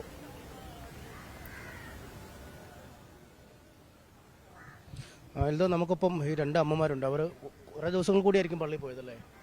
ഞങ്ങൾ ഇങ്ങനെ പോകുന്നത് രാവിലെ, എന്നാലും ഇപ്പം ഞങ്ങൾക്ക് പേടിച്ചിട്ട് ഇപ്പം നടക്കാൻ പറ്റാത്ത അവസരമായി പോയി. അതുപോലെ സ്വസ്ഥമായിട്ട് രാവിലെ പോകാൻ പറ്റില്ല? ഇല്ല, സ്വസ്ഥമായിട്ട് പോകത്തില്ല, പേടി. രാവിലെ ആ ചേച്ചി പള്ളിയിലേക്ക് പോകുമ്പോഴാണ് പള്ളിയിലോട്ട് പിള്ളേർ വന്നപ്പോഴാണ് കാണുന്നത്. കൊച്ചുങ്ങൾ പേടിച്ചിട്ട് ഓടി വരിക ഇത് അങ്ങോട്ട്. കുട്ടികൾ പള്ളിയിലോട്ട് ഓടി വന്നു. ഒരു കൊച്ചു ഓടി വന്നു. പിന്നെ അവിടുന്ന് ഇതുപോലെ ചേച്ചി വിളിച്ചു കൂടി പറഞ്ഞ് പുലി കണ്ടേ ഓടിക്കാമെന്ന് പറയുന്നുണ്ടായിരുന്നു. പള്ളി വന്നൊരു ചേച്ചി കണ്ടിട്ട് കൊച്ചു ഓടി വരുന്ന കണ്ടിട്ട് എങ്ങനെ വീട്ടിൽ കിടന്നുറങ്ങാൻ തന്നെ ഭയമായിരുന്നു? അയ്യോ, പിള്ളേർക്കൊന്നും പുറത്തിറങ്ങാനോ ഒന്നിനും സാധിക്കുന്നില്ല. പിള്ളേരെ കൊണ്ട് ഞങ്ങൾക്ക് പുറത്തിറങ്ങാൻ പറ്റുന്നില്ല, അത്രയ്ക്കും പേടിയാ. പള്ളിയിൽ ഇപ്പോഴും സ്ഥിരമായി പോകുന്നുണ്ടോ? പോയിക്കൊണ്ടിരിക്കുന്നതായിരുന്നു, ഇപ്പം പേടിയാണ് പോകാൻ. നേരം എടുത്തിട്ടാണ് പോകുന്നത്. 6 മണി കഴിഞ്ഞ് 6:15 പിന്നെ വീട്ടിൽ നിന്ന് പോകുന്നത്. അതിലും നേരത്തെ പോകാറുണ്ട്? അല്ലെങ്കിൽ ഞാൻ എന്തെങ്കിലും ഇപ്പൊ പേടിയാ പോകാൻ. വീട്ടിലെങ്ങനെ? വീട്ടിലൊന്നും പുറത്തൊന്നും അധികം ഇറങ്ങുന്നില്ല? ഇല്ല, വീട്ടിൽ നിന്ന് പുറത്തിറങ്ങുന്നില്ല. ഇതോടുകൂടി പേടിച്ചു പോയി. പള്ളിയിൽ പോകാൻ തന്നെ പേടിയാ. അപ്പോൾ കൊച്ചെന്നെ കൊണ്ടുപോകാൻ വേണ്ടി വന്നിട്ടുണ്ട്. ഒന്നാണ് കൊണ്ടുവന്നപ്പോൾ തന്നെ വന്നിരുന്നതാണ്. പക്ഷേ ഇപ്പോൾ ആൾ കൂടെ വന്ന് വേണം കൊണ്ടുപോകാനും പോകാനും ഒക്കെ. ഇനി പോരുന്നില്ല, പേടിച്ചിട്ട് ഞാൻ പോരുന്നില്ല. ഇന്നത്തോടുകൂടി പേടിച്ചും പോയി. നിർത്തുക ഇന്നത്തോടുകൂടി പള്ളി പോകും. എങ്ങനെ പേടിച്ചിട്ട് പള്ളിയിൽ പോകാൻ? വീട്ടിലാണെങ്കിൽ പിള്ളേരൊക്കെ വഴക്ക് പറയണോ? എങ്ങനെ പോകും ഞാൻ? പള്ളിയിൽ പോകാൻ പറ്റാണ്ടായി. ഒന്നാമത് എനിക്ക് വേഗം നടക്കാനൊന്നും പറ്റില്ല, പയ്യെ നടക്കാൻ പറ്റുള്ളൂ. അപ്പം എന്തെങ്കിലും ആയിപ്പോയിട്ടുണ്ടെങ്കിൽ പിന്നെ ബുദ്ധിമുട്ടല്ലേ. കടുവയോ ആനയോ വല്ലതും വന്ന് ഒന്ന് ഓടാൻ പോലും പറ്റും? ഓടാനൊന്നും പറ്റില്ല. എനിക്ക് നടക്കാൻ പറ്റില്ല. എൻ്റെ നടുവിന് ഡെസ്ക് ആകുന്നിരിക്കണം. എനിക്ക് നടക്കാൻ പറ്റില്ല, പയ്യെ നടക്കുള്ളൂ ഞാൻ. അപ്പോൾ എനിക്ക് ഇന്നുകൊണ്ട് പള്ളിയിൽ പോകുന്നു. പള്ളിയിൽ പോകാൻ പറ്റില്ല. ഇനി ഇപ്പം എങ്ങനെ പോകണമെന്ന് അറിയില്ല. നാളെ തുടങ്ങി ആരെങ്കിലും കൊണ്ടുവന്നാൽ പോയില്ലേ, പോകാൻ പറ്റില്ല. തന്നെ പോയിരുന്നില്ല. ഇനി പകലല്ല, ഇപ്പോഴുള്ള സമയത്തല്ലേ. അപ്പോൾ പിന്നെ ഏത് സമയത്ത് വന്നാന്ന് പറഞ്ഞാൽ നമ്മൾ വർഷങ്ങളായി തുടരുന്ന ദിനചര്യകളൊക്കെ മാറുന്ന ഒരു സാഹചര്യം. പള്ളിയിൽ പോലും സ്വസ്ഥമായി പോകാൻ കഴിയാത്തൊരു സാഹചര്യം. ഇന്ന് അവർ പള്ളിയിൽ ചെന്ന് കഴിഞ്ഞാണ് ഈ കടുവയുടെ സാന്നിധ്യം അറിയുകയും ഈ നിലവിളിച്ചുകൊണ്ട് കുട്ടികൾ ഓടി പള്ളിയിലേക്ക് വരുന്നതും കണ്ടത്. ഇന്നുകൊണ്ട് പള്ളിയിൽ പോക്ക് അവസാനിപ്പിച്ചു എന്നാണ് പറയുന്നത്. പള്ളിയിൽ എത്തിയ ശേഷം മക്കളെ വിളിച്ചു വരുത്തിയാണ് തിരിച്ച് വീട്ടിലേക്ക് പോകാൻ ഈ രണ്ട് അമ്മമാരും പോകുന്ന കാഴ്ച നമ്മൾ കാണുന്നു. അങ്ങനെ സമസ്ത മേഖലകളിലെയും ജനജീവിതത്തെ ഇത് അങ്ങേയറ്റം ദോഷകരമായി തന്നെ ബാധിച്ചിരിക്കുന്നു. ജോലി ചെയ്യുന്നതിനോ ആരാധനാലയങ്ങളിൽ പോകുന്നതിനോ സ്കൂളുകളിൽ പോകുന്നതിനോ കഴിയുന്നില്ല. ഇവിടുത്തെ സ്കൂളുകളൊക്കെ അടച്ചിട്ടിട്ട് ദിവസങ്ങൾ കഴിഞ്ഞിരിക്കുന്നു. എന്നും ഈ നിരോധനാജ്ഞയും അറിയിപ്പും ഈ ആനയ്ക്ക് വേണ്ടിയുള്ള വേട്ട മറുവശത്ത് ഇവിടെ നിന്ന് വലിയ ദൂരമില്ല, ഇരുമ്പുപാലം മണ്ണുണ്ടി ഭാഗത്തേക്ക്. അതുകൊണ്ട് ആ ഭാഗങ്ങളിൽ ആ തെരച്ചിൽ തുടരുന്നുണ്ട്. ഇവിടെയും ഈ പടമല ഭാഗത്തും അതിൻ്റെ ഒരു മുന്നറിയിപ്പുകൾ പ്രതിരോധങ്ങൾ ഒക്കെ സ്വീകരിച്ചിരിക്കുന്ന ഒരു കാഴ്ച. അങ്ങേയറ്റം ജീവിതം വഴിമുട്ടിയ ഒരു സാഹചര്യത്തിലൂടെ തന്നെ കാര്യങ്ങൾ കടന്നു പോകുന്നു. എങ്ങനെയാണ് ഈ കടുവ നേരത്തെ ഉണ്ടാവാറുണ്ടായിരുന്നു? അതോ കടുവയുടെ സാന്നിധ്യം പുതിയതാണ്? ഇതിനു മുമ്പ് ഉണ്ടായിട്ടുണ്ട്. ഒരു വർഷം മുമ്പല്ലേ ഇവിടെ വന്ന് കുറെ ഇതിനൊക്കെ പിടിച്ചു, ആടിന് അങ്ങനെയൊക്കെ പിടിച്ച് കുറെ പ്രശ്നമായി. അതിന് പിന്നെ ലാസ്റ്റ് അത് ചത്തുപോയത്. ലാസ്റ്റ് ഇവർക്ക് പിടിക്കാൻ കിട്ടിയില്ല, ലാസ്റ്റ് തപ്പി അത് ചത്തുപോയത്. അത് കഴിഞ്ഞിട്ട് കടുവ ഇപ്പോഴാണ് ഈ വർഷം കടുവ ഇന്ന് രാവിലെയാണ് കാണുന്നത് കടുവേനെ. പിന്നെ മാന എല്ലാ മൃഗങ്ങളുടെ ശല്യം എല്ലാ രീതിയിലും ഉണ്ട് ഇവിടെ. ഇന്ന് രാവിലെയാണ് ഇപ്പൊ പറഞ്ഞപ്പോ ഇത് കാണുന്നത്. അതാ അവിടെ എത്തിയെന്ന് പറയുന്നുണ്ട്. ആളെ ഓടിച്ചിട്ടുണ്ട്. അതിന്റെ കടുവയെ പറ്റിയുള്ള ചില പുതിയ വിവരങ്ങളുണ്ട്. കടുവ ഇപ്പം കോണവേൽ കോളനി ഉണ്ട്, കാട്ടിക്കുളം 2ാം ഗേറ്റ് പോകുന്ന വഴിക്ക്. ആ വഴിക്ക് ഇപ്പം പണിക്ക് വന്ന സ്ത്രീകൾ പറഞ്ഞിട്ടുണ്ട് അവര് അതിലെ കടുവ വളവ് കഴിഞ്ഞ് എങ്ങോട്ടേക്കാണ് പോയെന്ന് അറിയില്ല, താഴേക്കാണോ മേലേക്കാണോ കയറിയെന്നുള്ള അവരിപ്പോഴും കൺഫ്യൂഷനിലേക്കാണ്. പക്ഷെ അവർ കണ്ടിട്ടുണ്ട്, അവരവിടെ നിന്ന് ഓടി രക്ഷപ്പെട്ടു എന്നാണ് ഇപ്പം പറഞ്ഞിരിക്കുന്നത്. തൊട്ടപ്പുറത്ത് തന്നെയുള്ള കോളനിയാണ്. കടുവയെ ഓടിച്ചിട്ടുണ്ട്? കടുവയെ ഓടിച്ചില്ല, അവർ കടുവേനെ കണ്ടപ്പോൾ ഓടിയതാണ്. കടുവേനെ അവർ നേരിട്ട് കണ്ടിട്ടുണ്ട്. അവിടെ വണ്ടിക്കാരൊക്കെ ഉണ്ടെന്ന് പറഞ്ഞു, വണ്ടിക്കാരൊക്കെ കണ്ടിട്ടുണ്ടെന്ന് പറഞ്ഞു. ഇപ്പോൾ അപ്പുറത്തെ ഭാഗത്ത് എത്തിയിട്ടുണ്ട്. ഈ കുന്നിന്റെ അപ്പുറത്തെ ഭാഗത്താണ് ഇപ്പോൾ ഉള്ളത് കടുവ. അതായത് പിന്നെ അങ്ങോട്ട് വനമാണോ? അങ്ങോട്ടേക്ക് വനമാണ്. അപ്പം അതിനുള്ളൊരു സാധ്യത തള്ളിക്കളയാൻ കഴിയില്ല. വനത്തിലേക്ക് കടന്നു പോയോ എന്നുള്ളത് അറിയത്തില്ല. അവരിപ്പം ജസ്റ്റ് ഫോൺ വിളിച്ച് പറഞ്ഞാണ്. അവിടെ വീട്ടിൽ ഒന്ന് പണിക്ക് വരുന്നവർ, ഇങ്ങോട്ടേക്ക് പണിക്ക് വരുന്നവർ വിളിച്ച് പറഞ്ഞാണ് അവർ കണ്ടു കടുവ അപ്പുറത്തേക്ക് മാറി എന്നുള്ളത്.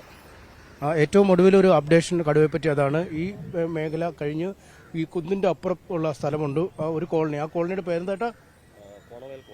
കോണവയൽ കോളനി ഭാഗത്ത് ആണ് ഈ കടുവയെ കണ്ടത്. അവിടെ പണിക്ക് വന്നിരുന്ന നാട്ടുകാരാണ് കടുവയുടെ സാന്നിധ്യം കണ്ട് ആ വഴിയിലൂടെ കടുവ പോകുന്നത് കണ്ടു എന്നും പറയുന്നു. എന്തായാലും ഇതൊരു അറിയിപ്പ് കൂടിയായി ആളുകൾക്ക് എടുക്കേണ്ടതുണ്ട്. കാരണം ഈ കോണവയൽ ഭാഗത്തുള്ള ആളുകൾ അല്ലെങ്കിൽ അതിനോട് ചേർന്ന് കിടക്കുന്ന ഇടങ്ങളിലുള്ള ആളുകൾ ഇക്കാര്യത്തിൽ ഒരുപാട് ആശങ്ക നിലനിൽക്കുന്നു ആ പ്രദേശത്ത് എന്നുള്ളതാണ് മനസ്സിലാക്കാൻ കഴിയുന്നാലും അവിടെയുള്ള ജനങ്ങൾ സുരക്ഷിതരായിരിക്കുക, വളരെ കരുതലോടുകൂടി മാത്രം പുറത്തേക്ക് ഇറങ്ങുക, ഒറ്റയ്ക്ക് പുറത്തിറങ്ങാതിരിക്കാൻ ശ്രമിക്കുക, ഒറ്റപ്പെട്ട മേഖലയിലേക്ക് പോകാതിരിക്കുക. എന്താണെങ്കിലും വനം വകുപ്പ് ഉദ്യോഗസ്ഥർക്ക് കടുവയെ കണ്ടെത്തി പിടിവിടാൻ കഴിയട്ടെ. ഒപ്പം ബേലൂർ മഖന എന്ന കാട്ടാനയെയും അതിലൊരു പ്രശ്നപരിഹാരം ഉണ്ടാകട്ടെ. വയനാട്ടുകാരുടെ ആ ഒരു ആശങ്കയ്ക്കൊക്കെ വിരാമിടാൻ കഴിയണം. എന്താണെങ്കിലും ഉറപ്പായും ഈ കാഴ്ച ഈ എന്താ പറയുക ആശങ്കയുടെ വാർത്തയോടുകൂടിയാണ് എങ്കിൽ പോലും മോർണിംഗ് വൈബ്സ് ഇവിടെ പൂർത്തിയാക്കേണ്ട സമയമാണ്. മോർണിംഗ് വൈബ്സ് വീണ്ടും നാളെ എത്തും. ഇന്ന് വിട പറയുന്നു. നന്ദി, നമസ്കാരം.